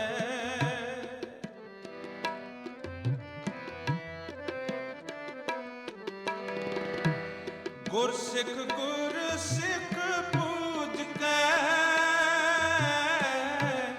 ਭਾਏ ਭਗਤ ਪੈ ਪਾਣਾ ਪਾਵੇ। ਆਪ ਗਵਾਏ ਨਾ ਆਪ ਗਣਾਵੇ। ਆਪ ਗਵਾਏ ਨਾ ਆਪ ਗਣਾਵੇ। ਕਿਰਤ ਵਿਰਤ ਕਰ ਧਰਮ ਦੀ, ਕਿਰਤ ਵਿਰਤ ਕਰ ਧਰਮ ਦੀ। ਹੱਥੋਂ ਦੇ ਕੇ ਭਲਾ ਮਨਾਵੇ। ਹੱਥੋਂ ਦੇ ਕੇ ਭਲਾ ਮਨਾਵੇ। ਕਿਰਤ ਵਿਰਤ ਕਰ ਧਰਮ ਦੀ, ਕਿਰਤ ਵਿਰਤ ਕਰ ਧਰਮ ਦੀ। ਹੱਥੋਂ ਦੇ ਕੇ ਭਲਾ ਮਨਾਵੇ। ਹੱਥੋਂ ਦੇ ਕੇ ਭਲਾ ਮਨਾਵੇ। ਹੱਥੋਂ ਦੇ ਕੇ ਭਲਾ ਮਨਾਵੇ। ਹਾਂਜੀ, ਇਹ ਸਨ ਭਾਈ ਨਿਰੰਜਨ ਸਿੰਘ ਜੀ ਜਵਾਦੀ ਕਲਾਂ ਵਾਲੇ, ਜਿਨ੍ਹਾਂ ਦੀ ਆਵਾਜ਼ ਦੇ ਵਿੱਚ ਅਸੀਂ ਇਹ ਸ਼ਬਦ ਸਰਵਣ ਕੀਤਾ ਹੈ ਭਾਈ ਗੁਰਦਾਸ ਜੀ ਦੀਆਂ ਵਾਰਾਂ ਦੇ ਵਿੱਚੋਂ, ਤੇ ਕਿਵੇਂ ਸਾਨੂੰ ਜਿਹੜਾ ਹੈ ਉਪਦੇਸ਼ ਦਿੱਤਾ ਗਿਆ ਹੈ ਧਰਮ ਦੀ ਕਿਰਤ ਕਰਨੀ ਹੈ ਤੇ ਹੱਥੋਂ ਦੇ ਕੇ ਭਲਾ ਮਨਾਉਣਾ ਹੈ। ਭਲਾ ਮਨਾਉਣਾ ਹੈ ਕਿ ਚੰਗਾ ਹੋਇਆ, ਪਰ ਸਾਡੀ ਫਿਦਰਤ ਅੱਜ ਕੱਲ੍ਹ ਇਹ ਹੈ, ਅਸੀਂ ਚਾਹੁੰਦੇ ਹਾਂ ਕਿ ਅਸੀਂ ਜੇ ਕਿਸੇ ਲਈ ਥੋੜ੍ਹਾ ਜਿਹਾ ਕਰੀਏ ਤਾਂ ਸਾਡਾ ਨਾਮ ਵੱਡਾ ਕਰਕੇ ਲਿਖਿਆ ਜਾਵੇ। ਅਸੀਂ ਸਿਰਫ ਆਪਣੇ ਨਾਮ ਨੂੰ, ਆਪਣਾ ਹਉਮੈ ਨੂੰ ਵਧਾਉਣ ਦੇ ਲਈ ਅਗਰ ਦਿੰਦੇ ਹਾਂ ਤੇ ਉਹ ਸਾਡਾ ਨੁਕਸਾਨ ਕਰਦਾ ਹੈ, ਸਾਡੀ ਹਉਮੈ ਨੂੰ ਵਧਾਉਂਦਾ ਹੈ। ਤੇ ਜਿਹੜੀ ਹਉਮੈ ਜਿੰਨਾ ਚਿਰ ਘਟਦੀ ਨਹੀਂ, ਜਾਂ ਖਤਮ ਨਹੀਂ ਹੁੰਦੀ, ਉਹਨਾਂ ਚਿਰ ਅਸੀਂ ਉਸ ਪ੍ਰਮਾਤਮਾ ਦੇ ਨੇੜੇ ਕਿਵੇਂ ਹੋ ਸਕਦੇ ਹਾਂ। ਅਗਲਾ ਜਿਹੜਾ ਸ਼ੀਰਸ਼ਕ ਹੈ ਉਹਨਾਂ ਨੇ, ਅਗਲਾ ਜਿਹੜਾ ਹੈ ਹੈਡਿੰਗ ਹੈ ਉਹ ਹੈ ਸਿੱਖ ਦੀ ਬੋਲ ਬਾਣੀ। ਸਿੱਖ ਨੂੰ ਹਰ ਇੱਕ ਦੇ ਨਾਲ ਪਿਆਰ ਕਰਨਾ ਚਾਹੀਦਾ ਹੈ ਤੇ ਉਸ ਦੀ ਬੋਲੀ ਦੇ ਵਿੱਚ ਨਿਮਰਤਾ ਹੋਣੀ ਚਾਹੀਦੀ ਹੈ। ਮਿੱਠਾ ਬੋਲਣਾ, ਮਨ ਦੇ ਵਿੱਚ ਗਰੀਬੀ, ਨਿਮਰਤਾ ਤੇ ਹਲੀਮੀ ਦੇ ਨਾਲ ਹੀ ਆਤਮਿਕ ਸੁੱਖ ਮਿਲਦਾ ਹੈ, ਜੋ ਸਾਰੇ ਗੁਣਾਂ ਦਾ ਤੱਤ ਹੈ। ਗੁਰੂ ਗ੍ਰੰਥ ਸਾਹਿਬ ਜੀ ਮਹਾਰਾਜ ਅੰਗ 470 ਤੇ ਫਰਮਾਉਂਦੇ ਨੇ, ਮਿੱਠਤ ਨੀਵੀ ਨਾਨਕਾ ਗੁਣ ਚੰਗਿਆਈਆਂ ਤਤ। ਨਿਉਣਾ ਅਥਵਾ ਮਨ ਦੀ ਨਿਮਰਤਾ, ਜਿਸ ਨੂੰ ਗਰੀਬੀ ਕਿਹਾ ਗਿਆ ਹੈ, ਵਿੱਚ ਰਹਿਣਾ, ਖਿਮਾ ਧਾਰਨੀ ਅਤੇ ਮਿੱਠੇ ਬੋਲ ਬੋਲਣੇ ਸਭ ਤੋਂ ਉੱਤਮ ਗੁਣ ਹਨ। ਗੁਰੂ ਗ੍ਰੰਥ ਸਾਹਿਬ ਜੀ ਮਹਾਰਾਜ ਸਾਨੂੰ ਉਪਦੇਸ਼ ਕਰਦੇ ਨੇ 1384 ਅੰਗ ਤੇ, ਨਿਵਣ ਸੁ ਅੱਖਰ ਖਵਣ ਗੁਣ ਜਿਹਬਾ ਮਣੀਆਂ ਮੰਤ। ਜੇ ਮਨੁੱਖ ਫਿੱਕਾ ਭਾਵ ਕੌੜੇ ਵਚਨ ਬੋਲਦਾ ਹੈ ਤਾਂ ਉਸ ਦਾ ਤਨ ਤੇ ਮਨ ਰੁੱਖਾ ਅਥਵਾ ਪ੍ਰੇਮਹੀਣ ਹੋ ਜਾਂਦਾ ਹੈ। ਗੁਰੂ ਗ੍ਰੰਥ ਸਾਹਿਬ ਜੀ ਮਹਾਰਾਜ ਉਪਦੇਸ਼ ਕਰਦੇ ਨੇ 473 ਅੰਗ ਤੇ, ਨਾਨਕ ਫਿੱਕਾ ਬੋਲਿਆ ਤਨ ਮਨ ਫਿੱਕਾ ਹੋਏ। ਤੇ ਫਿੱਕਾ ਬੋਲਣ ਦੇ ਨਾਲ ਜਿਹੜਾ ਹੈ ਤਨ ਤੇ ਮਨ ਜਿਹੜੇ ਹੈ ਉਹ ਫਿੱਕੇ ਹੁੰਦੇ ਨੇ। ਪਰ ਕਈ ਵਾਰੀ ਹੈਰਾਨੀ ਹੁੰਦੀ ਹੈ, ਲੋਕੀ ਆਪਣੇ ਨਾਂ ਦੇ ਨਾਲ ਖਾਲਸਾ ਲਿਖਦੇ ਨੇ, ਸਿੰਘ ਲਿਖਦੇ ਨੇ। YouTube ਤੇ ਜਾਓ, ਗੰਦੀਆਂ ਗੰਦੀਆਂ ਗਾਲਾਂ ਅਜਿਹੇ ਲੋਕਾਂ ਵੱਲੋਂ ਜਿਹੜੀਆਂ ਲਿਖੀਆਂ ਜਾਂਦੀਆਂ ਨੇ। ਕਈ ਇੱਦਾਂ ਦੀਆਂ ਵੀਡੀਓ ਮਿਲਦੀਆਂ ਨੇ, ਧਾਰਮਿਕ ਸਥਾਨਾਂ ਦੇ ਵਿੱਚ ਗੰਦੀਆਂ ਗਾਲਾਂ ਕੱਢੀਆਂ ਜਾਂਦੀਆਂ ਨੇ। ਐਸਾ ਆਦਮੀ ਕਿਵੇਂ ਸਿੱਖੀ ਦੇ ਮਾਰਗ ਦੇ ਉੱਤੇ ਚੱਲ ਸਕਦਾ ਹੈ। ਅਗਲਾ ਹੈ ਸਿੱਖ ਦਾ ਖਾਣ ਪਾਣ। ਗੁਰਮਤਿ ਮਾਰਗ ਦੇ ਪਾਂਧੀ ਦਾ ਨਾਮ ਜਪਣਾ ਹੀ ਉਸ ਦਾ ਆਹਾਰ ਹੈ। ਸਿੱਖ ਨੇ ਇਕਾਗਰ ਚਿੱਤ ਹੋ ਕੇ ਨਾਮ ਬਾਣੀ ਦਾ ਸਿਮਰਨ ਕਰਨਾ ਹੈ। ਇਸ ਲਈ ਉਸ ਦੇ ਸਰੀਰ ਦਾ ਆਹਾਰ ਸਾਦਾ ਤੇ ਅਲਪ ਹੋਣਾ ਚਾਹੀਦਾ ਹੈ, ਜਿਸ ਨਾਲ ਉਸ ਦਾ ਮਨ ਵਿਸ਼ੇ ਵਿਕਾਰਾਂ ਦੇ ਵਿੱਚ ਨਾ ਜਾਵੇ। ਇਸ ਬਾਰੇ ਗੁਰਬਾਣੀ ਫਰਮਾਉਂਦੀ ਹੈ ਕਿ ਹੇ ਗੁਰਮਤਿ ਦੇ ਪਾਂਧੀ, ਜਿਨ੍ਹਾਂ ਪਦਾਰਥਾਂ ਦੇ ਖਾਣ ਦੇ ਨਾਲ ਸਰੀਰ ਰੋਗੀ ਹੋ ਜਾਂਦਾ ਹੈ ਅਤੇ ਮਨ ਦੇ ਵਿੱਚ ਵਿਸ਼ੇ ਵਿਕਾਰ ਪੈਦਾ ਹੁੰਦੇ ਨੇ, ਉਹ ਰਸਾਂ ਕਸਾਂ ਵਾਲੇ ਪਦਾਰਥ ਨਹੀਂ ਖਾਣੇ ਚਾਹੀਦੇ, ਕਿਉਂਕਿ ਇਹਨਾਂ ਦੇ ਸੇਵਨ ਦੇ ਨਾਲ ਮਨ ਖਿਡਾਊ ਅਵਸਥਾ ਦੇ ਵਿੱਚ ਹੋ ਜਾਂਦਾ ਹੈ ਅਤੇ ਨਾਮ ਸਿਮਰਨ ਦੇ ਵਿੱਚ ਵਿਘਨ ਪੈਂਦਾ ਹੈ। ਗੁਰੂ ਗ੍ਰੰਥ ਸਾਹਿਬ ਜੀ ਮਹਾਰਾਜ ਅੰਗ 16 ਤੇ ਫਰਮਾਉਂਦੇ ਨੇ, ਬਾਬਾ ਹੋਰ ਖਾਣਾ ਖੁਸ਼ੀ ਖੁਆਰ, ਜਿਤ ਖਾਧੈ ਤਨ ਪੀੜੀਐ ਮਨ ਮਹਿ ਚਲੇ ਵਿਕਾਰ। ਲਾਹਨਤ ਹੈ ਐਸੇ ਜੀਵਨ ਨੂੰ ਜਿਸ ਦੇ ਵਿੱਚ ਨਾਮ ਵਿਹੂਣੇ ਹੋ ਕੇ ਖਾ ਖਾ ਕੇ ਹੀ ਢਿੱਡ ਵਧਾ ਲਿਆ ਹੈ। ਗੁਰੂ ਗ੍ਰੰਥ ਸਾਹਿਬ ਜੀ ਮਹਾਰਾਜ 790 ਅੰਗ ਤੇ ਅਜਿਹਾ ਫਰਮਾਉਂਦੇ ਨੇ, ਫਿੱਟ ਅਵੇਹਾ ਜੀਵਿਆ ਜਿਤ ਖਾਏ ਵਧਾਇਆ ਪੇਟ। ਜਿਨੇ ਵੀ ਦੁਨਿਆਵੀ ਮੋਹ ਪ੍ਰੀਤ ਅਤੇ ਰਸਾਂ ਕਸਾਂ ਦੇ ਸਵਾਦ ਨੇ, ਉਹ ਸਾਰੇ ਮਨ ਦੇ ਵਿੱਚ ਵਿਕਾਰ ਪੈਦਾ ਕਰਕੇ ਕਾਲ ਖਿਲਾਉਂਦੇ ਨੇ। ਜੇਤਾ ਮੋਹ ਪ੍ਰੀਤ ਸਵਾਦ ਸਭਾ ਕਾਲਖ ਦਾਗਾ ਦਾਗ। ਸ੍ਰੀ ਗੁਰੂ ਗ੍ਰੰਥ ਸਾਹਿਬ ਮਹਾਰਾਜ ਅੰਗ 662।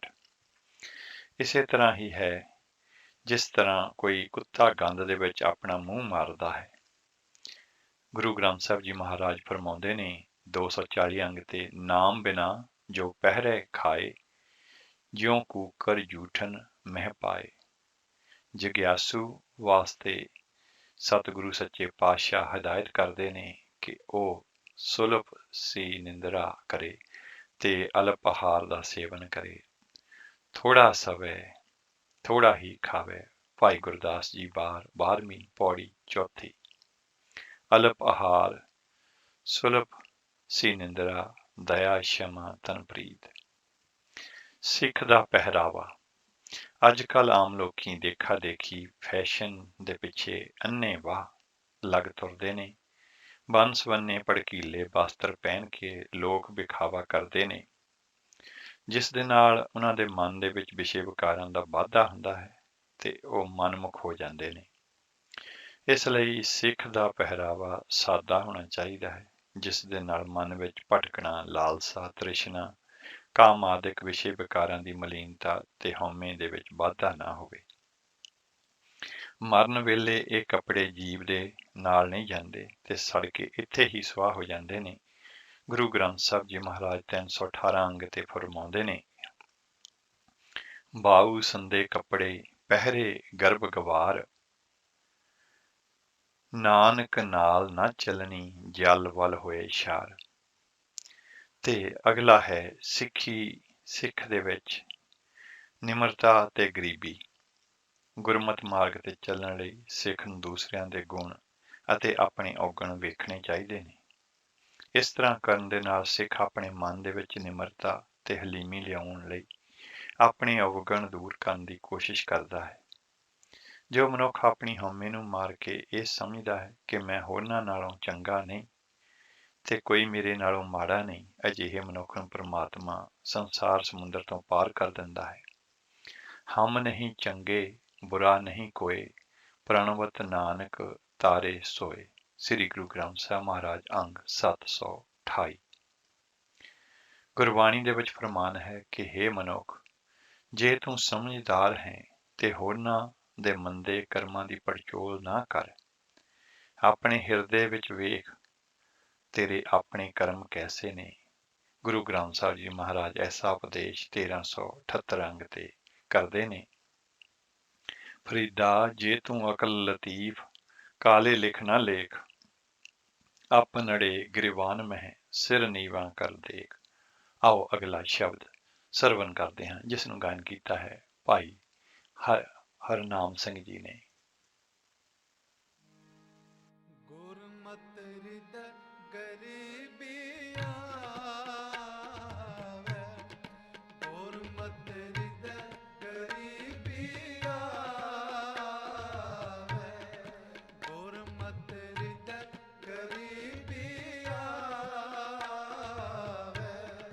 ਗੁਰਮਤਿ ਹਿਰਦੈ ਗਰੀਬੀ ਆਵੈ।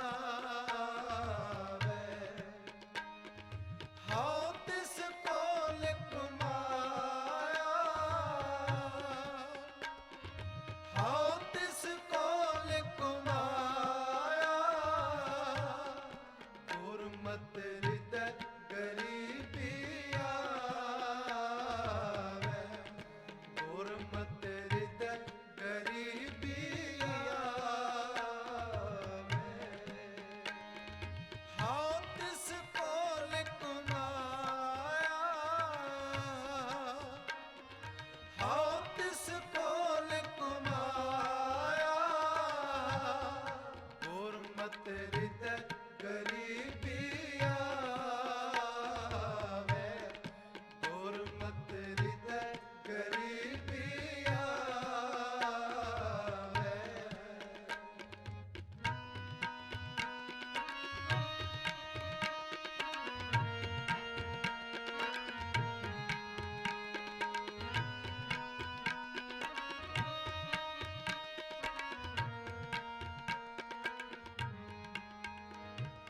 ਹਉ ਤਿਸ ਕੋਲ ਕਮਾਇਆ, ਹਉ ਤਿਸ ਕੋਲ ਕਮਾਇਆ, ਪਰ ਨਾਰੀ ਦੇ ਨੇੜ ਨਾ ਜਾਵੇ, ਪਰ ਨਾਰੀ ਦੇ ਨੇੜ ਨਾ ਜਾਵੇ, ਗੁਰਮਤਿ ਹਿਰਦੈ ਗਰੀਬੀ ਆਵੈ, ਗੁਰਮਤਿ ਹਿਰਦੈ ਗਰੀਬੀ ਆਵੈ। ਹਉ ਤਿਸ ਕੋਲ ਕਮਾਇਆ, ਹਉ ਤਿਸ ਕੋਲ ਕਮਾਇਆ, ਗੁਰਮਤਿ ਹਿਰਦੈ ਗਰੀਬੀ ਆਵੈ, ਗੁਰਮਤਿ ਹਿਰਦੈ ਗਰੀਬੀ ਆਵੈ।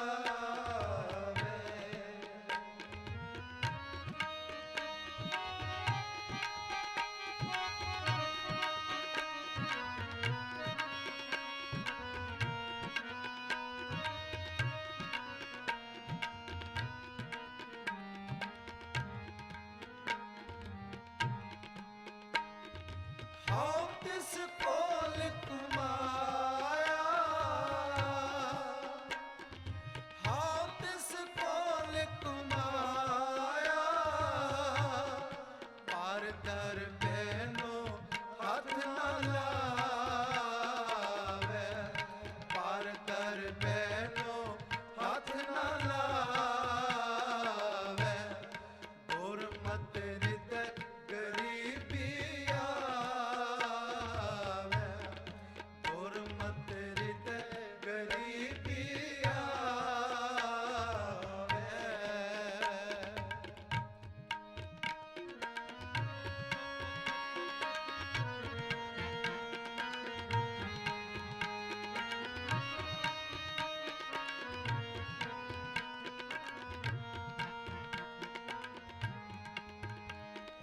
हाउ तिस कोल कुमाया हाउ तिस कोल कुमाया पार निंदा सुन आप हटावे पार निंदा सुन आप हटावे गुरमत हृदय गरीबी आवे गुरमत हृदय गरीबी आवे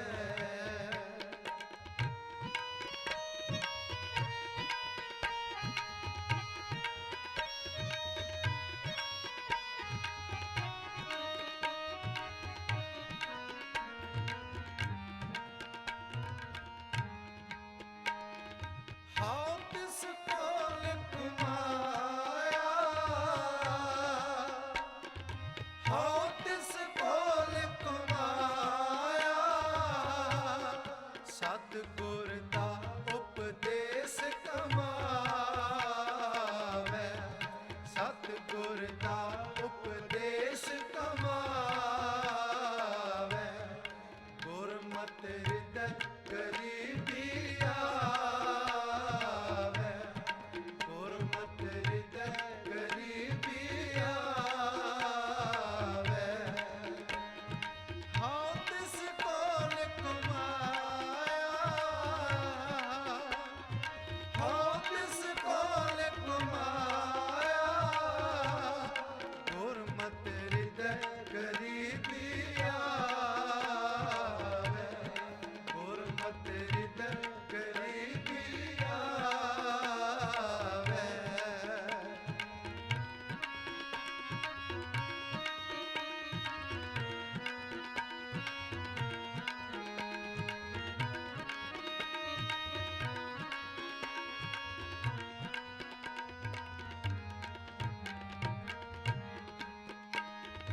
हाउ तिस कोल कुमाया हाउ तिस कोल कुमाया थोड़ा सवे थोड़ा ही खावे थोड़ा सवे थोड़ा ही खावे गुरमुख सोई सहज समावे गुरमुख सोई सहज समावे गुरमत हृदय गरीबी आवे गुरमत हृदय गरीबी आवे हाउ तिस कोल कुमाया हाउ तिस कोल कुमाया गुरमत हृदय गरीबी आवे गुरमत हृदय गरीबी आवे हाउ तिस कोल कुमाया हाउ तिस कोल कुमाया पर नारी दे नेड़ न जावे पर नारी दे नेड़ न जावे गुरमत हृदय गरीबी आवे गुरमत हृदय गरीबी आवे हाउ तिस कोल कुमाया हाउ तिस कोल कुमाया गुरमत हृदय गरीबी आवे गुरमत हृदय गरीबी आवे गुरमत हृदय गरीबी आवे गुरमत हृदय गरीबी आवे गुरमत हृदय गरीबी आवे हमने भी प्रभ अति ऊंचा क्यों ਕਰ ਮਿਲਿਆ ਜਾਏ ਰਾਮ, ਕਿਉਂ ਕਰ ਮਿਲਿਆ ਜਾਏ ਰਾਮ। ਹਮ ਨੀਵੀਂ ਪ੍ਰਭ ਅਤਿ ਉੱਚਾ, ਕਿਉਂ ਕਰ ਮਿਲਿਆ ਜਾਏ ਰਾਮ, ਕਿਉਂ ਕਰ ਮਿਲਿਆ ਜਾਏ ਰਾਮ। ਗੁਰ ਮੇਲੀ ਬਹੁ ਕਿਰਪਾ ਧਾਰੀ, ਗੁਰ ਮੇਲੀ ਬਹੁ ਕਿਰਪਾ ਧਾਰੀ। ਹਰ ਕੈ ਸ਼ਬਦ ਸੁਭਾਏ ਰਾਮ, ਹਮ ਨੀਵੀਂ ਪ੍ਰਭ ਅਤਿ ਉੱਚਾ, ਕਿਉਂ ਕਰ ਮਿਲਿਆ ਜਾਏ ਰਾਮ, ਕਿਉਂ ਕਰ ਮਿਲਿਆ ਜਾਏ ਰਾਮ। ਹਮ ਨੀਵੀਂ ਪ੍ਰਭ ਅਤਿ ਉੱਚਾ, ਕਿਉਂ ਕਰ ਮਿਲਿਆ ਜਾਏ ਰਾਮ, ਕਿਉਂ ਕਰ ਮਿਲਿਆ ਜਾਏ ਰਾਮ।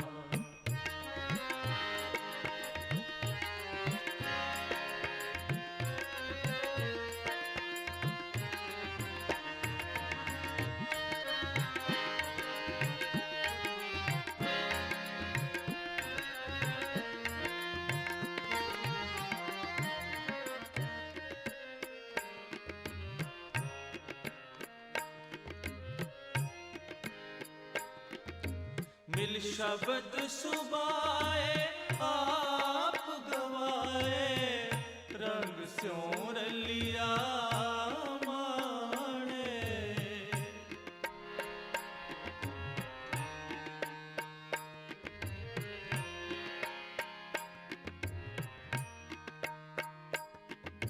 ਮਿਲ ਸ਼ਬਦ ਸੁਭਾਏ ਆਪ ਗਵਾਏ, ਰੰਗ ਸਿਉ ਰਲਿਆ ਮਾਣੇ।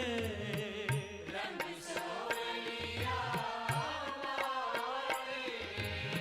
ਸੇਜ ਸੁਖਾਲੀ ਜਾ ਪ੍ਰਭ ਪਾਇਆ, ਹਰ ਹਰ ਨਾਮ ਸਮਾਣੇ।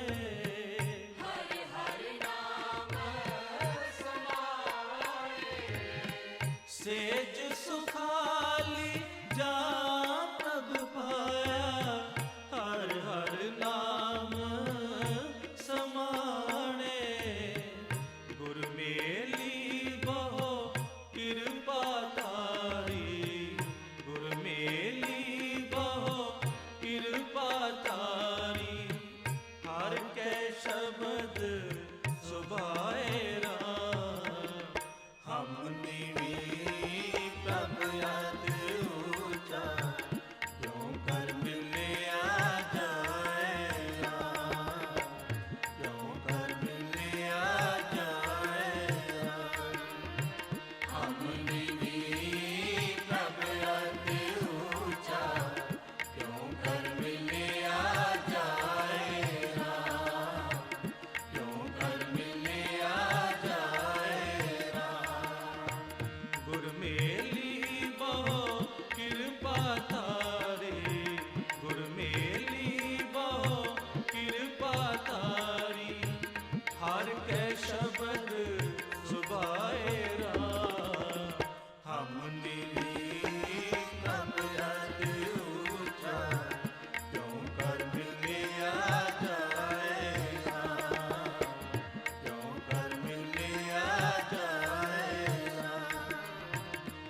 ਨਾਨਕ ਸੁਹਾਗਣ ਸਾਵਡ ਭਾਗੀ, ਜੇ ਚੱਲੇ ਸਤਿਗੁਰ ਪਾਏ।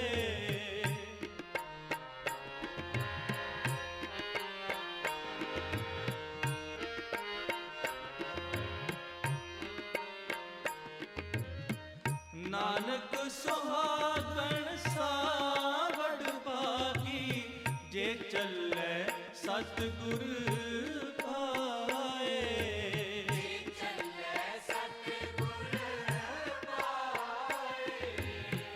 ਹਮ ਨੀਵੀਂ ਪ੍ਰਭ ਅਤਿ ਊਚਾ, ਕਿਉਂ ਕਰ ਮਿਲਿਆ ਜਾਏ ਰਾਮ।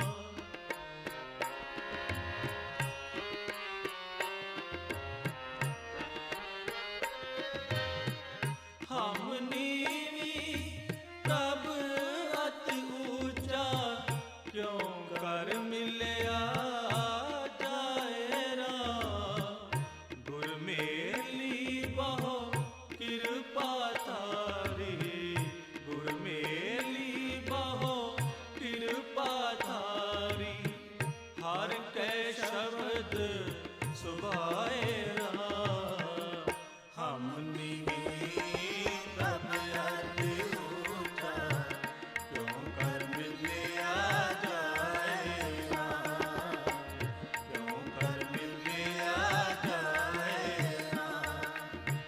ਹਮ ਨੀਵੀਂ ਪ੍ਰਭ ਅਤਿ ਊਚਾ, ਕਿਉਂ ਕਰ ਮਿਲਿਆ ਜਾਏ ਰਾਮ। ਕਿਉਂ ਕਰ ਮਿਲਿਆ ਜਾਏ ਰਾਮ। ਗੁਰ ਮੇਲੀ ਬਹੁ ਕਿਰਪਾ ਧਾਰੀ, ਗੁਰ ਮੇਲੀ ਬਹੁ ਕਿਰਪਾ ਧਾਰੀ। ਹਰ ਕੈ ਸ਼ਬਦ ਸੁਭਾਏ ਰਾਮ। ਹਮ ਨੀਵੀਂ ਪ੍ਰਭ ਅਤਿ ਊਚਾ, ਕਿਉਂ ਕਰ ਮਿਲਿਆ ਜਾਏ ਰਾਮ। ਕਿਉਂ ਕਰ ਮਿਲਿਆ ਜਾਏ ਰਾਮ। ਹਮ ਨੀਵੀਂ ਪ੍ਰਭ ਅਤਿ ਊਚਾ, ਕਿਉਂ ਕਰ ਮਿਲਿਆ ਜਾਏ ਰਾਮ। ਕਿਉਂ ਕਰ ਮਿਲਿਆ ਜਾਏ ਰਾਮ। ਕਿਉਂ ਕਰ ਮਿਲਿਆ ਜਾਏ ਰਾਮ। ਹਾਂਜੀ, ਇਹ ਆਵਾਜ਼ ਸੀ ਸੰਤ ਅਨੂਪ ਸਿੰਘ ਜੀ ਊਨਾ ਸਾਹਿਬ ਵਾਲਿਆਂ ਦੀ, ਤੇ ਆਪ ਜੀ ਨੇ ਦੋ ਸ਼ਬਦ ਬੈਕ ਟੂ ਬੈਕ ਸੁਣੇ ਨੇ। ਇਸ ਤੋਂ ਪਹਿਲਾਂ ਗੁਰਮਤ ਹਿਰਦੇ ਗਰੀਬੀ ਆਵੇ, ਭਾਈ ਹਰਨਾਮ ਸਿੰਘ ਜੀ ਤੇ ਉਹਨਾਂ ਦੇ ਜਥੇ ਦੀ ਆਵਾਜ਼। ਤੇ ਆਓ ਚੱਲਦੇ ਹਾਂ ਅੱਗੇ, ਵਧਾਉਂਦੇ ਹਾਂ ਵਿਚਾਰਾਂ ਅੱਜ ਦੀਆਂ। ਅਗਲਾ ਹੈ ਇਸਤਰੀ ਜਾਤੀ ਦਾ ਸਨਮਾਨ। ਗੁਰੂ ਨਾਨਕ ਸਾਹਿਬ ਜੀ ਮਹਾਰਾਜ ਤੋਂ ਲੈ ਕੇ ਗੁਰੂ ਗੋਬਿੰਦ ਸਿੰਘ ਜੀ ਮਹਾਰਾਜ ਤੱਕ 10 ਗੁਰੂ ਸਾਹਿਬਾਨ ਨੇ ਇਹੋ ਹੀ ਉਪਦੇਸ਼ ਦਿੱਤਾ ਹੈ ਕਿ ਸਾਰੇ ਇਨਸਾਨਾਂ ਵਿੱਚ, ਭਾਵੇਂ ਉਹ ਮਰਦ ਹੈ ਜਾਂ ਇਸਤਰੀ ਹੈ, ਅਕਾਲ ਪੁਰਖ ਦੀ ਇੱਕ ਜੋਤ ਦਾ ਵਾਸਾ ਹੈ। ਉਹਨਾਂ ਨੇ ਇਸਤਰੀ ਨੂੰ ਮਰਦਾਂ ਵਾਂਗ ਹੀ ਗੁਰਮਤ ਦੇ ਮਾਰਗ ਤੇ ਚੱਲਣ ਲਈ ਪੂਰਨ ਰੂਹਾਨੀ ਉਪਦੇਸ਼ ਦਿੱਤਾ ਅਤੇ ਸਮਾਜ ਦੇ ਵਿੱਚ ਆਦਰ ਮਾਣ ਦਿਵਾਇਆ। ਗੁਰੂ ਨਾਨਕ ਸਾਹਿਬ ਜੀ ਮਹਾਰਾਜ ਨੇ ਇਸ ਸਮਾਨਤਾ ਨੂੰ ਪ੍ਰਤੱਖ ਤੌਰ ਤੇ ਦੱਸਣ ਲਈ ਬਾਣੀ ਵਿੱਚ ਉਚਾਰਿਆ, ਸੋ ਕਿਉਂ ਮੰਦਾ ਆਖੀਐ ਜਿਤ ਜੰਮੇ ਰਾਜਾਨ। ਸ੍ਰੀ ਗੁਰੂ ਗ੍ਰੰਥ ਸਾਹਿਬ ਜੀ ਮਹਾਰਾਜ, ਅੰਗ 473।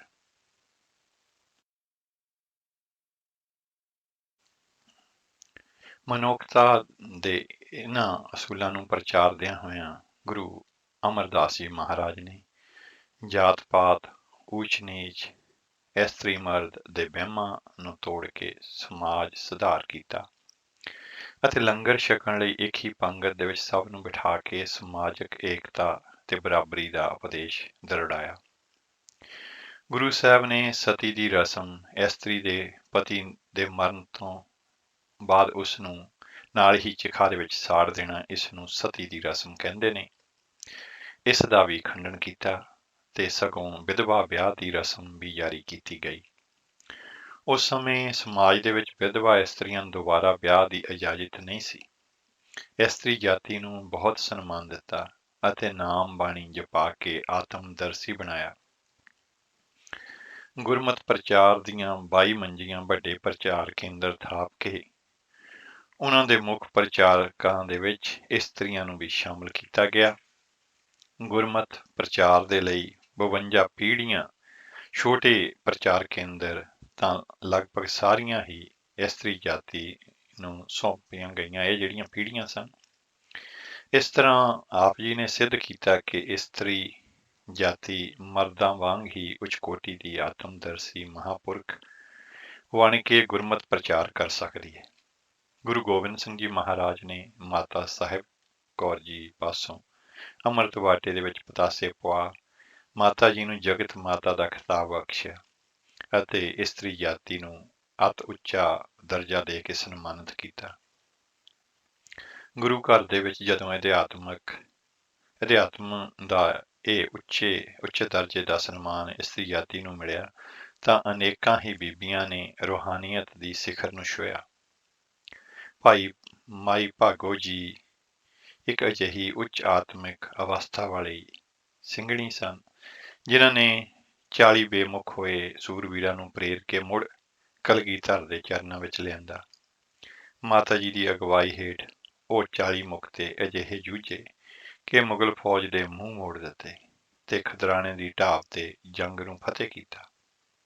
ਖਾਲਸਾ ਨਾਦਰ ਸ਼ਾਹ ਤੇ ਅਹਿਮਦ ਸ਼ਾਹ ਦੇ ਵਕਤ ਵੀ ਗੁਰਸਿੱਖੀ ਦੇ ਇਸੇ ਰਾਹ ਤੇ ਤੁਰਿਆ। ਖਾਲਸੇ ਨੇ ਜਰਵਾਣਿਆਂ ਦੇ ਨਾਲ ਜੂਝ ਕੇ ਟਕੇ ਲਈ ਵੇਚਣ ਵਾਸਤੇ ਕੈਦ ਕੀਤੀਆਂ ਇਸਤਰੀਆਂ ਨੂੰ ਸਮਾਜ ਦਾ ਵਡਮੁੱਲਾ ਸਰਮਾਇਆ ਜਾਣ ਕੇ ਛੁਡਵਾਇਆ ਤੇ ਵਾਪਸ ਉਹਨਾਂ ਦੇ ਪਰਿਵਾਰਾਂ ਨੂੰ ਸੌਂਪਿਆ। ਇਹਨਾਂ ਗੱਲਾਂ ਤੋਂ ਸਪਸ਼ਟ ਹੈ ਕਿ ਸਿੱਖ ਮੱਤ ਦੇ ਵਿੱਚ ਇਸਤਰੀ ਜਾਤੀ ਸਮਾਜ ਦਾ ਮਹੱਤਵਪੂਰਨ ਥੰਮ ਹੈ, ਜਿਸ ਦਾ ਸਮਾਜ ਸਿਰਜਣਾ ਵਿੱਚ ਅਤਿਅੰਤ ਲੋੜੀਂਦਾ ਯੋਗਦਾਨ ਹੈ। ਪਰ ਅੱਜ ਦੇ ਸਮੇਂ ਦੇ ਵਿੱਚ ਗੁਰੂ ਜੀ ਦੀ ਇਸ ਮਹਾਨ ਸਿੱਖਿਆ ਨੂੰ ਸਮਾਜ ਕਿਉਂ ਭੁੱਲ ਰਿਹਾ ਹੈ? ਇਸਤਰੀ ਜਾਤੀ ਨੂੰ ਮਾੜਾ ਜਾਣ ਕੇ ਜਨਮ ਲੈਣ ਤੋਂ ਪਹਿਲਾਂ ਹੀ ਮਾਂ ਦੀ ਕੁੱਖ ਦੇ ਵਿੱਚ ਕਤਲ ਕਰ ਦਿੱਤਾ ਜਾਂਦਾ ਹੈ, ਜਿਹਨੂੰ ਗਰਭਪਾਤ ਕਹਿੰਦੇ ਨੇ। ਇਹ ਇਲਾਹੀ ਹੁਕਮ ਦੇ ਵਿੱਚ ਸਿੱਧਾ ਦਖਲ ਹੈ ਅਤੇ ਗੁਰਮਤਿ ਮਾਰਗ ਦੇ ਵਿੱਚ ਬਹੁਤ ਬੜੀ ਭਾਰੀ ਉਲੰਘਣਾ ਹੈ। ਅਕਾਲ ਪੁਰਖ ਜੀਵ ਨੂੰ ਸ੍ਰਿਸ਼ਟੀ ਤੇ ਭੇਜੇ ਤੇ ਇਨਸਾਨ ਉਸ ਦਾ ਕਤਲ ਕਰ ਦੇਵੇ। ਦੁਨਿਆਵੀ ਹਕੂਮਤ ਅਨੁਸਾਰ ਇਸ ਦੀ ਸਜ਼ਾ ਮੌਤ ਹੈ, ਪਰ ਅਕਾਲ ਪੁਰਖ ਦੀ ਕਚਹਿਰੀ ਦੇ ਵਿੱਚ ਇਸ ਪਾਪ ਦਾ ਕਿੰਨਾ ਭਾਰੀ ਹਰਜਾਨਾ ਭੁਗਤਣਾ ਪਵੇਗਾ, ਅਸੀਂ ਸੋਚ ਵੀ ਨਹੀਂ ਸਕਦੇ। ਇਸਤਰੀ ਭਰੂਣ ਹੱਤਿਆ ਕਰਨ ਵੇਲੇ ਅਸੀਂ ਨਜ਼ਰ ਅੰਦਾਜ਼ ਕਰ ਦਿੰਦੇ ਹਾਂ ਕਿ ਮਾਰੀ ਜਾਣ ਵਾਲੀ ਬੱਚੀ ਕਿੰਨੀ ਮਹਾਨ ਤੇ ਪਰਉਪਕਾਰੀ ਜਾਂ ਕਿਸੇ ਮਹਾਨ ਆਤਮਾ ਦੀ ਜਨਮਦਾਤੀ ਹੋ ਸਕਦੀ ਹੈ। ਇਤਿਹਾਸ ਵੱਲ ਝਾਤੀ ਮਾਰਿਆਂ ਪਤਾ ਲੱਗਦਾ ਹੈ ਕਿ ਰਾਜ ਕੌਰ ਜਿਹੜੇ ਕਿ ਮਾਤਾ ਸਨ ਮਹਾਰਾਜਾ ਰਣਜੀਤ ਸਿੰਘ ਦੇ ਜਨਮ ਉਪਰੰਤ ਉਹਨਾਂ ਦੇ ਪਿਤਾ ਵੱਲੋਂ ਹੱਤਿਆ ਦੇ ਅਸਫਲ ਯਤਨ ਜੇ ਕਾਮਯਾਬ ਹੋ ਜਾਂਦੇ ਤਾਂ ਭਾਰਤ ਵਰਸ਼ ਮੁਗਲ ਸਲਤਨਤ ਨੂੰ ਖਤਮ ਕਰਕੇ ਸਾਂਝੀ ਬਾਲਤਾ ਦੀ ਹਕੂਮਤ ਦੇ ਬਾਨੀ ਅਤੇ ਮਹਾਨ ਸੂਰਬੀਰ ਯੋਧੇ ਮਹਾਰਾਜਾ ਰਣਜੀਤ ਸਿੰਘ ਦੇ ਰਾਜ ਤੋਂ ਵਾਂਝਾ ਰਹਿ ਜਾਂਦਾ। ਪ੍ਰਤੱਖ ਹੈ ਕਿ ਗਰਭਪਾਤ ਸਿੱਖ ਧਰਮ ਦੇ ਨਿਯਮਾਂ ਦੇ ਵਿਰੁੱਧ ਹੈ ਤੇ ਅਕਾਲ ਪੁਰਖ ਦੇ ਭਾਣੇ ਦੀ ਉਲੰਘਣਾ ਹੈ। ਇਸ ਕੁਕਰਮ ਦੀ ਅਕਾਲ ਤਖਤ ਸਾਹਿਬ ਤੋਂ ਵੀ ਸਖਤ ਤੌਰ ਤੇ ਮਨਾਹੀ ਹੈ। ਸੋ ਅਸੀਂ ਇਹ ਜਾਣਿਆ ਕਿ ਜਿਹੜਾ ਹੈ ਅੱਜ ਕੱਲ੍ਹ ਜਿਹੜਾ ਰੁਝਾਨ ਹੈ, ਜਿਹੜਾ ਗਰਭਪਾਤ ਦਾ ਬੱਚੀਆਂ ਨੂੰ ਕੁੱਖ ਦੇ ਵਿੱਚ ਹੀ ਮਾਰਨਾ, ਕਿ ਇਤਿਹਾਸ ਦੇ ਵਿੱਚ ਵੀ ਜਿਹੜਾ ਹੈ ਕਿ ਜੇ ਮਾਤਾ ਰਾਜ ਕੌਰ ਜਿਹੜੀ ਆ ਉਹਨਾਂ ਨੂੰ ਹੀ ਮਾਰਿਆ ਜਾਂਦਾ ਤੇ ਗਾਹਾਂ ਮਹਾਰਾਜਾ ਰਣਜੀਤ ਸਿੰਘ ਕਿੱਥੋਂ ਜਨਮ ਲੈਂਦੇ। ਤੇ ਇਸੇ ਤਰ੍ਹਾਂ ਦੀ ਗੱਲ ਮੈਂ ਭਗਤ ਪੂਰਨ ਸਿੰਘ ਬਾਰੇ ਵੀ ਸੁਣੀ ਸੀ ਕਿ ਉਹਨਾਂ ਨੂੰ ਵੀ ਐਸਾ ਹੀ ਜਿਹੜਾ ਹੈ ਉਹਨਾਂ ਦੀ ਮਾਤਾ ਜੀ ਦੇ ਜਿਹੜੇ ਹੈਗੇ ਜਦੋਂ ਉਹਨਾਂ ਦਾ ਜਨਮ ਤੋਂ ਪਹਿਲਾਂ ਐਸਾ ਹੀ ਜਿਹੜਾ ਹੈ ਯਤਨ ਕੀਤਾ ਗਿਆ ਸੀ। ਸੋ ਐਸੇ ਜਿਹੜੇ ਮਹਾਨ, ਸਾਨੂੰ ਕੀ ਪਤਾ ਕਿ ਜਿਹੜੀ ਕੋਈ ਬੱਚੀ ਇਸ ਦੁਨੀਆ ਤੇ ਆ ਰਹੀ ਹੈ ਉਹਨੇ ਗਾਹਾਂ ਦੁਨੀਆ ਨੂੰ ਕੀ ਵੱਡਾ ਕਰਨਾ ਹੈ, ਕਿਸ ਤਰ੍ਹਾਂ ਉਸਨੇ ਦੁਨੀਆ ਨੂੰ ਕੰਟਰੀਬਿਊਟ ਕਰਨਾ ਹੈ। ਤੇ ਅਗਲਾ ਹੈ ਸਿੱਖ ਦਾ ਗ੍ਰਸਥ ਮਾਰਗ। ਸਿੱਖ ਧਰਮ ਵਿੱਚ ਪ੍ਰਭੂ ਪ੍ਰਾਪਤੀ ਲਈ ਗ੍ਰਸਥ ਮਾਰਗ ਨੂੰ ਬਹੁਤ ਮਹਾਨਤਾ ਦਿੱਤੀ ਗਈ ਹੈ। ਇਨਸਾਨ ਨੇ ਸਮਾਜ ਦੇ ਵਿੱਚ ਰਹਿੰਦਿਆਂ ਸਮਾਜਿਕ ਨਿਯਮਾਂ ਦਾ ਪਾਲਣ ਕਰਦਿਆਂ ਅਧਿਆਤਮਕ ਮਾਰਗ ਤੇ ਚੱਲ ਕੇ ਪਰਮਾਤਮਾ ਵਿੱਚ ਲੀਨ ਹੋਣਾ ਹੈ ਤੇ ਇਹ ਗ੍ਰਸਥ ਮਾਰਗ ਹੈ। ਗੁਰਬਾਣੀ ਦਾ ਫਰਮਾਨ ਹੈ ਕਿ ਜੇ ਗ੍ਰਸਥ ਕਰਨਾ ਹੈ ਤਾਂ ਧਰਮ ਕਮਾਉਣਾ ਹੈ। ਭਾਵ ਗ੍ਰਸਥ ਦੇ ਵਿੱਚ ਰਹਿੰਦਿਆਂ ਹੋਇਆਂ ਗੁਰਮਤ ਮਾਰਗ ਤੇ ਚੱਲ ਕੇ ਕਿਰਤ ਕਰਨੀ, ਵੰਡ ਛਕਣਾ, ਨਾਮ ਜਪਣਾ ਤੇ ਮਾਨਵਤਾ ਦੀ ਨਿਰਇਛਤ ਸੇਵਾ ਕਰਨੀ ਹੈ। ਜੇ ਧਰਮ ਨਹੀਂ ਕਮਾਉਣਾ ਤੇ ਵਿਸ਼ੇ ਵਿਕਾਰਾਂ ਵਿੱਚ ਗਲਤਾਨ ਹੋ ਕੇ ਪਸ਼ੂ ਬਣ ਕੇ ਆਵਾਗਮਨ ਦੇ ਗੇੜ ਦੀਆਂ ਨਿਚਲੀਆਂ ਜੂਨਾਂ ਵਿੱਚ ਪਏ ਰਹਿਣਾ ਹੈ ਤਾਂ ਫਿਰ ਇਨਸਾਨ ਅਤੀਤ ਅਥਵਾ ਤਿਆਗੀ ਹੋ ਕੇ ਵੈਰਾਗ ਕਰੇ। ਗ੍ਰਸਥ ਦੇ ਬੰਧਨਾਂ ਨੂੰ ਛੱਡ ਕੇ ਪ੍ਰਭੂ ਭਗਤੀ ਵਿੱਚ ਲੀਨ ਹੋ ਜਾਵੇ। ਪਰ ਇਹ ਖਿਆਲ ਰਹੇ ਕਿ ਜੇ ਵੈਰਾਗੀ ਬਣ ਕੇ ਫਿਰ ਮਾਇਆ ਦੇ ਬੰਧਨਾਂ ਵਿੱਚ ਗਲਤਾਨ ਹੋ ਗਿਆ ਤਾਂ ਉਸ ਵਰਗਾ ਬਦਕਿਸਮਤ ਕੋਈ ਹੋਰ ਨਹੀਂ ਹੋਵੇਗਾ। ਗੁਰੂ ਗ੍ਰੰਥ ਸਾਹਿਬ ਜੀ ਮਹਾਰਾਜ ਦੇ 1377 ਅੰਗ ਤੇ ਕਬੀਰ ਜੀ ਮਹਾਰਾਜ ਫਰਮਾਉਂਦੇ ਨੇ, ਕਬੀਰ ਜੋ ਗ੍ਰਹਿ ਕਰਹਿ ਤਾਂ ਧਰਮ ਕਰ, ਨਾਹੀਂ ਤ ਕਰ ਬੈਰਾਗ, ਬੈਰਾਗੀ ਬੰਧਨ ਕਰੈ ਤਾ ਕੋ ਬਡੋ ਅਭਾਗ। ਅਤੀਤ ਭਾਵ ਤਿਆਗੀ ਹੋਣਾ ਬੜੀ ਹੀ ਵਿਖੜੀ ਘਾਟੀ ਹੈ ਤੇ ਪ੍ਰਭੂ ਪ੍ਰਾਪਤੀ ਲਈ ਬੜਾ ਹੀ ਕਠਿਨ ਰਸਤਾ ਹੈ। ਇਸ ਰਸਤੇ ਦੇ ਵਿੱਚ ਬੜੇ ਖਤਰਨਾਕ ਟੋਏ ਆਉਂਦੇ ਨੇ ਜਿਨ੍ਹਾਂ ਨੂੰ ਕੋਈ ਭਾਗਾਂ ਵਾਲਾ ਹੀ ਲੰਘ ਕੇ ਆਤਮਦਰਸ਼ੀ ਬਣ ਸਕਦਾ ਹੈ। ਬੜੇ ਹੀ ਕਠਿਨ ਜਪ ਤਪ ਸਮਾਧੀ ਤੇ ਸਰੀਰਕ ਕਸ਼ਟ ਸਹਾਰਨੇ ਪੈਂਦੇ ਨੇ। ਪਿਛਲੇ ਸਮਿਆਂ ਦੇ ਵਿੱਚ ਤੇ ਹੁਣ ਵੀ ਕਈ ਲੋਕ ਘਰ-ਬਾਰ ਛੱਡ ਕੇ ਜੰਗਲਾਂ ਦੇ ਵਿੱਚ ਪ੍ਰਭੂ ਮਿਲਾਪ ਲਈ ਅਤੀਤ ਮਾਰਗ ਅਪਣਾਉਂਦੇ ਨੇ। ਪਰ ਮਾਨਸਿਕ ਅਵਸਥਾ ਨੀਵੀਂ ਹੋਣ ਕਰਕੇ ਨਿਰਇਛਤ ਹੋ ਕੇ ਪ੍ਰਭੂ ਮਾਰਗ ਤੇ ਚੱਲਣ ਦੇ ਸਮਰੱਥ ਨਹੀਂ ਹੁੰਦੇ।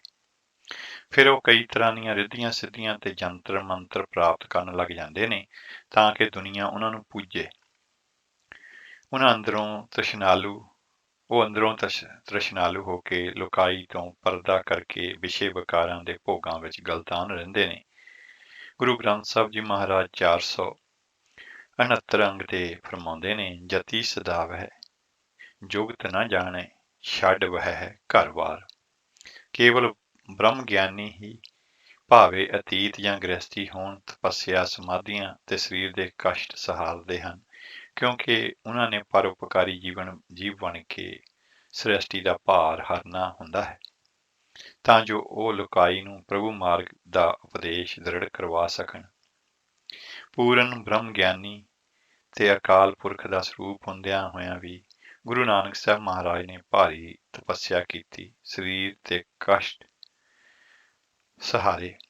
ਇਸ ਬਾਰੇ ਜ਼ਿਕਰ ਭਾਈ ਗੁਰਦਾਸ ਜੀ ਦੀਆਂ ਵਾਰਾਂ ਦੇ ਵਿੱਚ ਇਉਂ ਆਉਂਦਾ ਹੈ, ਪਹਿਲਾਂ ਬਾਬੇ ਪਾਇਆ ਬਖਸ਼ ਦਰ, ਪਿਛੋਂਦੇ ਫਿਰ ਘਾਲ ਕਮਾਈ, ਰੇਤ ਅਕ ਆਹਾਰ ਕਰ, ਰੋੜਾਂ ਕੀ ਗੁਰ ਕੀ ਬਛਾਈ। ਭਾਰੀ ਕਰੀ ਤਪੱਸਿਆ ਵੱਡੇ ਭਾਗ ਹਰ ਸਿਉ ਬਣ ਆਈ, ਬਾਬਾ ਪੈਦਾ ਸੱਚਖੰਡ ਨੌ ਨਿਧ, ਨਾਮ ਗਰੀਬੀ ਪਾਈ। ਬਾਬਾ ਦੇਖੈ ਧਿਆਨ ਧਰ, ਜਲਤੀ ਸਭ ਪ੍ਰਿਥਵੀ ਦਿਸਿਆਈ, ਬਾਜ ਗੁਰੂ ਗਵਾਰ ਹੈ ਕਰਦੀ ਸੁਣੀ ਲੁਕਾਈ। ਬਾਬੇ ਭੇਖ ਬਣਾਇਆ, ਉਦਾਸੀ ਕੀ ਰੀਤ ਚਲਾਈ, ਚੜਿਆ ਸੋਧਣ ਧਰਤ ਲੁਕਾਈ। ਭਾਈ ਗੁਰਦਾਸ ਜੀ, ਬਾਰ ਪਹਿਲੀ, ਪੌੜੀ 24ਵੀਂ।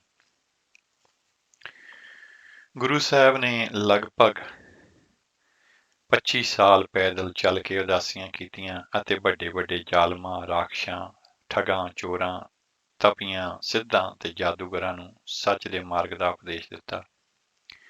ਇਹਨਾਂ ਉਦਾਸੀਆਂ ਦੌਰਾਨ ਗੁਰੂ ਸਾਹਿਬ ਦੇ ਸਰੀਰ ਨੇ ਜੋ ਦੁਨਿਆਵੀ ਕਸ਼ਟ ਸਹਾਰੇ ਉਹ ਬਿਆਨ ਨਹੀਂ ਕੀਤੇ ਜਾ ਸਕਦੇ। ਇਸੇ ਤਰ੍ਹਾਂ ਗੁਰੂ ਤੇਗ ਬਹਾਦਰ ਸਾਹਿਬ ਮਹਾਰਾਜ ਨੇ ਪੂਰਨ ਬ੍ਰਹਮ ਗਿਆਨੀ ਹੁੰਦੇ ਵੀ ਜਪ ਤਪ ਕੀਤਾ ਤੇ ਲੁਕਾਈ ਤੇ ਹੋ ਰਹੇ ਜ਼ਬਰ ਜ਼ੁਲਮ ਦਾ ਭਾਰ ਚੁੱਕਣ ਵਾਸਤੇ ਸ਼ਹੀਦੀ ਦਿੱਤੀ।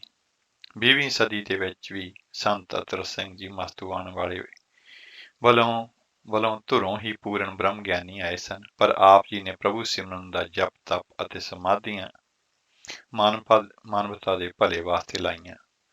ਉਹ ਆਪਣੇ ਆਪ ਦੇ ਵਿੱਚ ਇੱਕ ਮਿਸਾਲ ਹਨ। ਆਪ ਜੀ ਨੇ ਸਿੱਖੀ ਤੇ ਗੁਰਸਿੱਖੀ ਦੇ ਤੇ ਗੁਰਮਤ ਦੇ ਪ੍ਰਚਾਰ ਲਈ ਲਗਭਗ 14 ਲੱਖ ਤੋਂ ਵੱਧ ਪ੍ਰਾਣੀਆਂ ਨੂੰ ਕਲਗੀਧਰ ਪਾਤਸ਼ਾਹ ਦੇ ਖੰਡੇ ਬਾਟੇ ਦੀ ਪਹੁਲ ਛਕਾਈ। ਇਸੇ ਤਰ੍ਹਾਂ ਹੋਰ ਵੀ ਕਈ ਸੰਤਾਂ, ਭਗਤਾਂ, ਮਹਾਂਪੁਰਸ਼ਾਂ ਨੇ ਕਸ਼ਟ ਸਹਾਰ ਕੇ ਸੰਗਤ ਦੇ ਵਿੱਚ ਰਹਿ ਕੇ ਸ਼ਾਦੀ ਨਾ ਕਰਕੇ ਵੀ ਮਾਨਵਤਾ ਦੀ ਬੜੀ ਸੇਵਾ ਕੀਤੀ। ਜੇ ਅਧਿਆਤਮਕ ਦ੍ਰਿਸ਼ਟੀਕੋਣ ਦੇ ਨਾਲ ਵਿਚਾਰੀਏ ਤਾਂ ਕੇਵਲ ਅਕਾਲ ਪੁਰਖ ਹੀ ਇੱਕ ਪੁਰਖ ਹੈ, ਬਾਕੀ ਸਾਰੇ ਇਨਸਾਨ ਉਸ ਦੀਆਂ ਨਾਰਾਂ ਭਾਵ ਕੇ ਇਸਤਰੀਆਂ ਹਨ। ਠਾਕੁਰ ਏਕ ਸਵਾਈ ਨਾਰ, ਗੁਰੂ ਗ੍ਰੰਥ ਸਾਹਿਬ ਮਹਾਰਾਜ, ਅੰਗ 933। ਇਸ ਜਗ ਮੈਂ ਪੁਰਖ ਏਕ ਹੈ, ਹੋਰ ਸਗਲੀ ਨਾਰ ਸਵਾਈ, ਸ੍ਰੀ ਗੁਰੂ ਗ੍ਰੰਥ ਸਾਹਿਬ ਮਹਾਰਾਜ, ਅੰਗ 591। ਉਪਦੇਸ਼ ਇਹ ਹੈ ਕਿ ਇਸਤਰੀ ਜੀਵ ਨੇ ਆਪਣੇ ਕੰਤ ਪਤੀ ਪਰਮੇਸ਼ਰ ਨਾਲ ਵਿਆਹ ਕਰਨਾ ਹੈ, ਮਿਲਣਾ ਹੈ। ਗੁਰੂ ਰਾਮਦਾਸ ਜੀ ਮਹਾਰਾਜ ਨੇ ਜੀਵ ਇਸਤਰੀ ਨੂੰ ਅਧਿਆਤਮਕ ਮਾਰਗ ਤੇ ਚੱਲ ਕੇ ਆਪਣੇ ਪਿਰ ਅਕਾਲ ਪੁਰਖ ਦੇ ਨਾਲ ਵਿਆਹ ਕਰਕੇ ਉਸ ਵਿੱਚ ਲੀਨ ਹੋਣ ਵਾਸਤੇ 4 ਲਾਵਾਂ ਦੱਸੀਆਂ ਹਨ, ਜੋ ਅਸਲ ਵਿੱਚ ਇਸ ਇਲਾਹੀ ਮਿਲਣ ਦੀਆਂ 4 ਅਧਿਆਤਮਕ ਅਵਸਥਾਵਾਂ ਭਾਵ ਕੇ ਪੌੜੀਆਂ ਹਨ। ਜੀਵ ਇਸਤਰੀ ਨੇ ਆਪਣੇ ਆਜੂ ਕਾਲ ਦੇ ਵਿੱਚ ਇਹਨਾਂ ਅਵਸਥਾਵਾਂ ਰਾਹੀਂ ਆਪਣੇ ਕੰਤ ਨੂੰ ਹਿਰਦੇ ਵਿੱਚ ਵਸਾ ਕੇ ਉਸ ਵਿੱਚ ਜਾ ਮਿਲਣਾ ਹੈ। ਪ੍ਰਿਆ ਸਿਉ ਰਾਤੀ ਧਨ ਸੁਹਾਗਣ ਨਾਲ, ਸ੍ਰੀ ਗੁਰੂ ਗ੍ਰੰਥ ਸਾਹਿਬ ਮਹਾਰਾਜ, ਅੰਗ 370। ਤੇ ਇਸੇ ਤਰ੍ਹਾਂ ਨਾਨਕ ਜਿਸ ਨਦਰ ਕਰੇ ਤਿਸ ਮੇਲ ਲਏ, ਸਾਈ ਸੁਹਾਗਣ ਨਾਰ, ਸ੍ਰੀ ਗੁਰੂ ਗ੍ਰੰਥ ਸਾਹਿਬ ਮਹਾਰਾਜ, ਅੰਗ 90।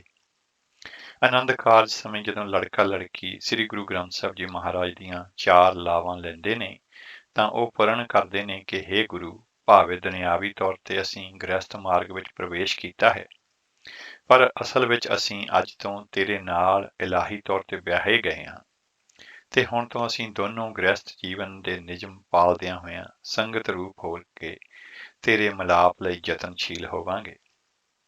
ਇੱਥੇ ਇਹ ਸਪਸ਼ਟ ਕਰ ਦੇਣਾ ਜ਼ਰੂਰੀ ਹੈ ਕਿ ਗ੍ਰਸਥ ਸ਼ਬਦ ਦਾ ਅਰਥ ਇਸਤਰੀ ਪੁਰਖ ਦੇ ਵਿਆਹ ਤੱਕ ਹੀ ਸੀਮਿਤ ਨਹੀਂ। ਇਹਨਾਂ ਦੋਨਾਂ ਨੇ ਧਰਮ ਕਮਾ ਕੇ ਪ੍ਰਭੂ ਦੇ ਵਿੱਚ ਲੀਨ ਹੋਣਾ ਹੈ ਅਤੇ ਬੱਚਿਆਂ ਨੂੰ ਗੁਰੂ ਦੇ ਜਾਣ ਕੇ ਤਨ ਮਨ ਧਨ ਦੇ ਨਾਲ ਗੁਰਮਤ ਮਾਰਗ ਤੇ ਚਲਾਉਣ ਲਈ ਯਤਨਸ਼ੀਲ ਹੋਣਾ ਹੈ। ਦੋਨਾਂ ਨੇ ਆਪਸ ਦੇ ਵਿੱਚ ਇੱਕ ਦੂਜੇ ਦਾ ਭੈ ਤੇ ਭਾਵ ਰੱਖ ਕੇ ਗੁਰਮਤ ਮਾਰਗ ਤੇ ਚੱਲਣ ਲਈ ਇੱਕ ਦੂਜੇ ਦੀ ਸਹਾਇਤਾ ਕਰਨੀ ਹੈ ਤੇ ਵਿਸ਼ੇ ਵਿਕਾਰਾਂ ਤੋਂ ਬਚਣਾ ਹੈ। ਪਰਉਪਕਾਰੀ ਜੀਵ ਵਿਆਹ ਨਾ ਕਰਕੇ ਵੀ ਸਮਾਜ ਵਿੱਚ ਰਹਿੰਦਿਆਂ ਹੋਇਆਂ ਗ੍ਰਸਥ ਮਾਰਗ ਦਾ ਪਾਲਣ ਕਰਦੇ ਹਨ। ਸਿੱਖ ਧਰਮ ਵਿੱਚ ਕਈ ਮਹਾਂਪੁਰਸ਼ ਜਿਵੇਂ ਕਿ ਭਾਈ ਗੁਰਦਾਸ ਜੀ, ਭਾਈ ਕਨ੍ਹਈਆ ਜੀ, ਭਾਈ ਜੋਗਾ ਸਿੰਘ ਜੀ, ਬਾਬਾ ਦੀਪ ਸਿੰਘ ਜੀ, ਬਾਬਾ ਵੀਰ ਸਿੰਘ ਔਰੰਗਾਬਾਦ ਵਾਲੇ ਤੇ ਉਹਨਾਂ ਦੇ ਸੇਵਕ ਬਾਬਾ ਮਹਾਰਾਜ ਸਿੰਘ ਜੀ, ਬਾਬਾ ਕਰਮ ਸਿੰਘ ਜੀ ਹੋਤੀ ਮਰਦਾਨ ਵਾਲੇ ਤੇ ਉਹਨਾਂ ਦੇ ਵਰਸੋਏ ਹੋਏ ਸੰਤ ਅਤਰ ਸਿੰਘ ਜੀ ਰੇਰੂ ਸਾਹਿਬ ਵਾਲੇ, ਸੰਤ ਈਸ਼ਰ ਸਿੰਘ ਜੀ ਰਾੜੇ ਸਾਹਿਬ ਵਾਲੇ, ਸੰਤ ਜਵਾਲਾ ਸਿੰਘ ਜੀ ਹਰਖੋਵਾਲ ਵਾਲੇ, ਬਾਬਾ ਆਨੰਦ ਸਿੰਘ ਜੀ ਕਲੇਰਾਂ ਵਾਲੇ, ਸੰਤ ਅਤਰ ਸਿੰਘ ਜੀ ਮਾਸੂਆਣ ਵਾਲੇ ਤੇ ਹੋਰ ਕਈ ਮਹਾਂਪੁਰਖ ਹੋਏ ਨੇ ਜਿਨ੍ਹਾਂ ਨੇ ਦੁਨਿਆਵੀ ਵਿਆਹ ਤਾਂ ਨਹੀਂ ਕਰਾਇਆ, ਪਰ ਸੰਗਤ ਵਿੱਚ ਰਹਿ ਕੇ ਪ੍ਰਭੂ ਦੇ ਨਾਮ ਵਿੱਚ ਲੀਨ ਹੋ ਕੇ ਮਾਨਵਤਾ ਦੀ ਬਹੁਮੁੱਲੀ ਸੇਵਾ ਕੀਤੀ ਅਤੇ ਗੁਰਮਤ ਮਾਰਗ ਤੇ ਚੱਲਣ ਦੀ ਪ੍ਰੇਰਨਾ ਕੀਤੀ। ਉਹਨਾਂ ਨੂੰ ਹੀ ਵੱਡੋ ਗ੍ਰਸਤੀ ਕਿਹਾ ਗਿਆ ਹੈ। ਗ੍ਰਸਤਨ ਮਹਿ ਤੂੰ ਵੱਡੋ ਗ੍ਰਸਤੀ, ਸ੍ਰੀ ਗੁਰੂ ਗ੍ਰੰਥ ਸਾਹਿਬ ਮਹਾਰਾਜ, ਅੰਗ 507। ਗੁਰਬਾਣੀ ਅਨੁਸਾਰ ਧਨ ਭਾਵ ਕੇ ਇਸਤਰੀ ਦਾ ਫਰਜ਼ ਹੈ ਕਿ ਉਹ ਆਪਣੀ ਆਜੂ ਦੇ ਨਾਲ ਆਜੂ ਕਾਲ ਦੇ ਵਿੱਚ ਕੰਤ ਦੇ ਵਿੱਚ ਲੀਨ ਹੋ ਕੇ ਉਸ ਦਾ ਸਰੂਪ ਹੋ ਜਾਵੇ, ਜਿਸ ਦੇ ਨਾਲ ਸਦੀਵੀ ਮਿਲਾਪ ਬਣਿਆ ਰਹੇ ਤੇ ਵਿਛੋੜਾ ਕਦੇ ਨਾ ਪਵੇ। ਪਰ ਆਮ ਲੋਕਾਈ ਆਪਣੇ ਇਸ ਉਦੇਸ਼ ਨੂੰ ਭੁਲਾ ਕੇ ਮਾਇਆ ਦੇ ਮੋਹ ਵਿੱਚ ਗੁਲਤਾਨ ਰਹਿੰਦੀ ਹੈ ਤੇ ਉਸ ਨੂੰ ਕੰਤ ਭਾਵ ਕਿ ਉਹ ਵਾਹਿਗੁਰੂ ਕਦੇ ਚੇਤੇ ਨਹੀਂ ਆਉਂਦਾ। ਦੁਨਿਆਵੀ ਮੋਹ ਮਾਇਆ ਦੇ ਨਸ਼ੇ ਵਿੱਚ ਸੁੱਤੀ ਧਨ ਇਸਤਰੀ ਦਾ ਵਰਣਨ ਗੁਰਬਾਣੀ ਦੇ ਵਿੱਚ ਇਸ ਤਰ੍ਹਾਂ ਆਉਂਦਾ ਹੈ। ਏਕਾ ਸੇਜ ਵਿਸ਼ੀ ਧਨ ਕੰਤਾ, ਧਨ ਸੂਤੀ ਪਿਰ ਸਦ ਜਾਗੰਤਾ, ਪੀਓ ਮਦਰੋ ਧਨ ਮਤਵੰਤਾ, ਧਨ ਜਾਗੈ ਜੇ ਪਿਰ ਬੋਲੰਤਾ, ਸ੍ਰੀ ਗੁਰੂ ਗ੍ਰੰਥ ਸਾਹਿਬ ਮਹਾਰਾਜ, ਅੰਗ 737। ਜਦੋਂ ਅੰਤ ਸਮਾਂ ਆਉਂਦਾ ਹੈ ਤਾਂ ਪਿਰ ਆਤਮਦੇਵ ਸਰੀਰ ਦੇ ਵਿੱਚ ਪਰਮਾਤਮਾ ਦੀ ਜੋਤ ਅਕਾਲ ਪੁਰਖ ਦੇ ਹੁਕਮ ਨਾਲ ਸਰੀਰ ਨੂੰ ਛੱਡਣ ਲੱਗਦਾ ਹੈ ਤਾਂ ਉਸ ਵਕਤ ਧਨ ਭਾਵ ਕਿ ਸਰੀਰ ਦੇ ਨਾਲ ਲਿਪਟਿਆ ਹੋਇਆ ਮਨ ਜੀਵ ਇਸਤਰੀ ਪਛਤਾਉਂਦੀ ਹੈ, ਪਿਰ ਨੂੰ ਜੋਦੜੀਆਂ ਕਰਦੀ ਹੈ ਕਿ ਮੈਨੂੰ ਛੱਡ ਕੇ ਨਾ ਜਾ, ਮੇਰੇ ਨਾਲ ਹੀ ਰਹਿ। ਗੁਰਬਾਣੀ ਇਸ ਦ੍ਰਿਸ਼ ਨੂੰ ਇਸ ਤਰ੍ਹਾਂ ਦਰਸਾਉਂਦੀ ਹੈ। ਧਨ ਕਹੇ ਤੂੰ ਬਸ ਮੈਂ ਨਾਲੇ, ਪ੍ਰੈ ਸੁਖ ਵਾਸੀ ਬਾਲ ਗੋਪਾਲੇ, ਤੁਝੈ ਬਿਨ ਹਉ ਕਿਤ ਹੀ ਨਾ ਲੇਖੈ, ਬਚਨ ਦੇ ਛੋੜ ਨਾ ਜਾਸਾ ਹੈ। ਫਿਰ ਕਹਿਆ ਹਉ ਹੁਕਮੀ ਬੰਦਾ, ਉਹ ਭਾਰੋ ਠਾਕਰ ਮੈਂ ਕਾਣ ਨਾ ਛੰਦਾ, ਜਿਚਰ ਰਾਖੈ ਤਿਚਰ ਤੁਮ ਸੰਗ ਰਹਿਣਾ, ਜਾ ਸੱਦੇ ਤਾਂ ਊਠ ਸਦਾਸਾ ਹੈ। ਜੋ ਪਿਰਹਿ ਬਚਨ ਕਹੇ ਧਨ ਸਾਚੇ, ਧਨ ਕਛੂ ਨਾ ਸਮਝੈ ਚੰਚਲ ਕਾਚੇ, ਬਹੁਰ ਬਹੁਰ ਪਿਰ ਹੀ ਸੰਗ ਮੰਗੈ, ਉਹ ਬਾਤ ਜਾਣੇ ਕਰ ਹਾਸਾ ਹੈ। ਆਈ ਆਗਿਆ ਪਿਰਹੁ ਬੁਲਾਇਆ, ਨਾ ਧਨ ਪੁੱਛੀ ਨਾ ਮਤਾ ਪਕਾਇਆ, ਊਠ ਸਧਾਇਓ ਸ਼ੂਟਰ ਮਾਟੀ, ਦੇਖ ਨਾਨਕ ਮਿਥਨ ਮੁਹਾਸਾ ਹੈ। ਸ੍ਰੀ ਗੁਰੂ ਗ੍ਰੰਥ ਸਾਹਿਬ ਮਹਾਰਾਜ ਅੰਗ 1073। ਭਾਵ ਜਦੋਂ ਤੱਕ ਆਤਮਦੇਵ ਭਾਵ ਕੇ ਪਿਰ ਜੀਵ ਇਸਤਰੀ ਧਨ ਸਰੀਰ ਨਾਲ ਲਿਪਟਿਆ ਹੋਇਆ ਮਨ ਦੇ ਨਾਲ ਹੈ, ਤਦ ਤੱਕ ਹੀ ਸਰੀਰ ਰੂਪੀ ਧਨ ਸੁਖੀ ਹੈ ਅਤੇ ਜ਼ਿੰਦਗੀ ਦਾ ਸੁੱਖ ਮਾਣਦੀ ਹੈ। ਪਰ ਅਫਸੋਸ ਉਹ ਜ਼ਿੰਦਗੀ ਦੌਰਾਨ ਆਪਣੇ ਪਿਰ ਨੂੰ, ਆਪਣੇ ਪਤੀ ਨੂੰ ਪਛਾਣਦੀ ਨਹੀਂ, ਉਸ ਪ੍ਰਮਾਤਮਾ ਨੂੰ। ਉਸ ਦੀ ਹਉਮੈ ਨਹੀਂ ਮਰਦੀ, ਉਸ ਦੀ ਵੀ ਆਨੰਦ ਮੁਕਤੀ ਨੂੰ ਪ੍ਰਾਪਤ ਨਹੀਂ ਕਰ ਸਕਦੀ। ਜਦੋਂ ਅੰਤ ਸਮਾਂ ਆਉਂਦਾ ਹੈ ਤਾਂ ਉਹ ਆਪਣੇ ਪਿਰ ਆਤਮਦੇਵ ਆਤਮਾ ਨੂੰ ਬੇਨਤੀਆਂ ਕਰਦੀ ਹੈ, ਜੋਦੜੀਆਂ ਕਰਦੀ ਹੈ ਕਿ ਹੇ ਪਿਰ, ਤੂੰ ਮੇਰੇ ਨਾਲ ਹੀ ਇਸ ਸਰੀਰ ਦੇ ਵਿੱਚ ਵਸ, ਮੈਨੂੰ ਛੱਡ ਕੇ ਨਾ ਜਾ, ਤੇਰੇ ਬਿਨਾਂ ਮੈਂ ਕਿਸੇ ਲੇਖੇ ਨਹੀਂ, ਮੈਨੂੰ ਬਚਨ ਕਰ ਕਿ ਤੂੰ ਮੈਨੂੰ ਛੱਡੇਂਗਾ ਨਹੀਂ। ਤਾਂ ਫਿਰ ਇਹ ਜਵਾਬ ਦਿੰਦਾ ਹੈ ਕਿ ਮੈਂ ਤਾਂ ਸਰਵ ਸ਼ਕਤੀਮਾਨ ਪ੍ਰਭੂ ਦਾ ਹੁਕਮੀ ਬੰਦਾ ਹਾਂ, ਜਿੰਨਾ ਚਿਰ ਉਸਨੇ ਹੁਕਮ ਕੀਤਾ ਸੀ ਮੈਂ ਤੇਰੇ ਨਾਲ ਸੀ, ਹੁਣ ਉਸ ਦਾ ਸੱਦਾ ਆ ਗਿਆ ਹੈ, ਮੈਨੂੰ ਅਵਾਛੀ ਤੈਨੂੰ ਛੱਡਣਾ ਪਵੇਗਾ। ਮੂਰਖ ਧਨ ਪਿਰ ਦੇ ਇਸ ਸੱਚੇ ਸੁੱਚੇ ਬਚਨ ਨਹੀਂ ਸਮਝ ਪਾਉਂਦੀ ਤੇ ਮੁੜ ਮੁੜ ਕੇ ਪਿਰ ਨੂੰ ਮਿੰਨਤਾਂ ਕਰਦੀ ਹੈ। ਧਨ ਦੀ ਇਸ ਮੂਰਖਤਾਈ ਵੇਖ ਕੇ ਪਿਰ ਹੱਸਦਾ ਹੈ ਕਿ ਵੇਖੋ, ਜ਼ਿੰਦਗੀ ਵਿੱਚ ਤਾਂ ਮੈਨੂੰ ਯਾਦ ਕਰਕੇ ਮੇਰੇ ਨਾਲ ਇੱਕ ਮਿਕ ਨਹੀਂ ਹੋਈ, ਪਰ ਹੁਣ ਅੰਤ ਸਮੇਂ ਲੱਗੀ ਹੈ ਹਾੜੇ ਕੱਢਣ ਤੇ ਜੋਦੜੀਆਂ ਕਰਨ। ਫਿਰ ਅਕਾਲ ਪੁਰਖ ਦੇ ਹੁਕਮ ਅੰਦਰ ਬਿਨਾਂ ਧਨ ਦੇ ਨਾਲ ਮਤਾ ਪਕਾਇਆ ਹੀ ਧਨ ਨੂੰ ਛੱਡ ਜਾਂਦਾ ਹੈ ਤੇ ਧਨ ਮਿੱਟੀ ਹੋ ਜਾਂਦੀ ਹੈ। ਭਾਵ ਕਿ ਜਿਹੜਾ ਸਰੀਰ ਹੈ ਮਿੱਟੀ ਹੋ ਜਾਂਦਾ ਹੈ। ਧਨ ਦਾ ਅੰਤ ਵਾਹਕ ਸਰੀਰ ਮੁੜ ਆਵਾਗਮਨ ਦੇ ਗੇੜ ਵਿੱਚ ਪੈ ਕੇ ਜੰਮਦਾ ਮਰਦਾ ਰਹਿੰਦਾ ਹੈ। ਵਿਚਾਰ ਸਰਲ ਹੈ ਕਿ ਮਨੁੱਖ ਜ਼ਿੰਦਗੀ ਦੇ ਵਿੱਚ ਹੀ ਅਕਾਲ ਪੁਰਖ ਨੂੰ ਆਪਣਾ ਅਸਲ ਪਿਰ, ਆਪਣਾ ਪਤੀ ਜਾਣੇ, ਉਸ ਨਾਲ ਗ੍ਰਸਤ ਕਰੇ, ਅਰਥਾਤ ਹਉਮੈ ਨੂੰ ਉੱਕਾ ਹੀ ਮਾਰ ਕੇ ਨਾਮ ਬਾਣੀ ਦਾ ਸਿਮਰਨ ਕਰੇ। ਉਹ ਉਸ ਸਤਚਿਤ ਆਨੰਦ ਅਕਾਲ ਪੁਰਖ ਵਿੱਚ ਲੀਨ ਹੋ ਜਾਵੇ, ਸਦੀਵੀ ਆਨੰਦ ਨੂੰ ਪਾ ਲਵੇ, ਆਵਾਗਮਨ ਤੇ ਦੁਖਦਾਈ ਗੇੜ ਤੋਂ ਪਾਰ ਹੋ ਜਾਵੇ। ਇਹੀ ਹੈ ਸਿੱਖ ਦਾ ਅਸਲੀ ਗ੍ਰਸਤ ਮਾਰਗ। ਸਮਾਂ ਕਾਫੀ ਹੋ ਗਿਆ ਹੈ, ਇੱਥੇ ਹੀ ਅਸੀਂ ਆਪ ਤੋਂ ਵਿਦਾਇਗੀ ਲੈਂਦੇ ਹਾਂ ਤੇ ਵਾਹਿਗੁਰੂ ਨੇ ਚਾਹਿਆ ਤੇ ਫਿਰ ਅਗਲੇ ਐਤਵਾਰ ਅਸੀਂ ਆਪ ਜੀ ਦੀ ਸੇਵਾ ਦੇ ਵਿੱਚ ਹਾਜ਼ਰ ਹੋਵਾਂਗੇ ਤੇ ਇਸ ਗੀਤ ਦੇ ਨਾਲ ਅਸੀਂ ਆਪ ਜੀ ਨੂੰ ਛੱਡ ਕੇ ਜਾ ਰਹੇ ਹਾਂ, ਜਿਹੜਾ ਗਾਇਨ ਕੀਤਾ ਹੈ ਸਤਵਿੰਦਰ ਬੇਟੀ ਨੇ, ਜੁੜੀ ਸੰਗਤ ਸਜਦੀ ਜੀ। ਤੇ ਇਸ ਗੀਤ ਦੇ ਦੂਜੇ ਪਾਰ ਅਸੀਂ ਆਪ ਜੀ ਨੂੰ ਲੈ ਚੱਲਾਂਗੇ ਗੁਰਦੁਆਰਾ ਗੁਰੂ ਤੇਗ ਬਹਾਦਰ ਸਾਹਿਬ, ਜਿੱਥੋਂ ਆਪ ਜੀ ਸਿੱਧਾ ਪ੍ਰਸਾਰਣ ਸਰਵਣ ਕਰੋਗੇ। ਹੋਈਆਂ ਗਲਤੀਆਂ ਭੁੱਲਾਂ ਚੁੱਕਾਂ ਦੀ ਖਿਮਾ ਦੀ ਜਾਚਨਾ ਕਰਦੇ ਫਤਿਹ ਬੁਲਾਉਂਦੇ ਹਾਂ ਜੀ। ਵਾਹਿਗੁਰੂ ਜੀ ਕਾ ਖਾਲਸਾ, ਵਾਹਿਗੁਰੂ ਜੀ ਕੀ ਫਤਿਹ।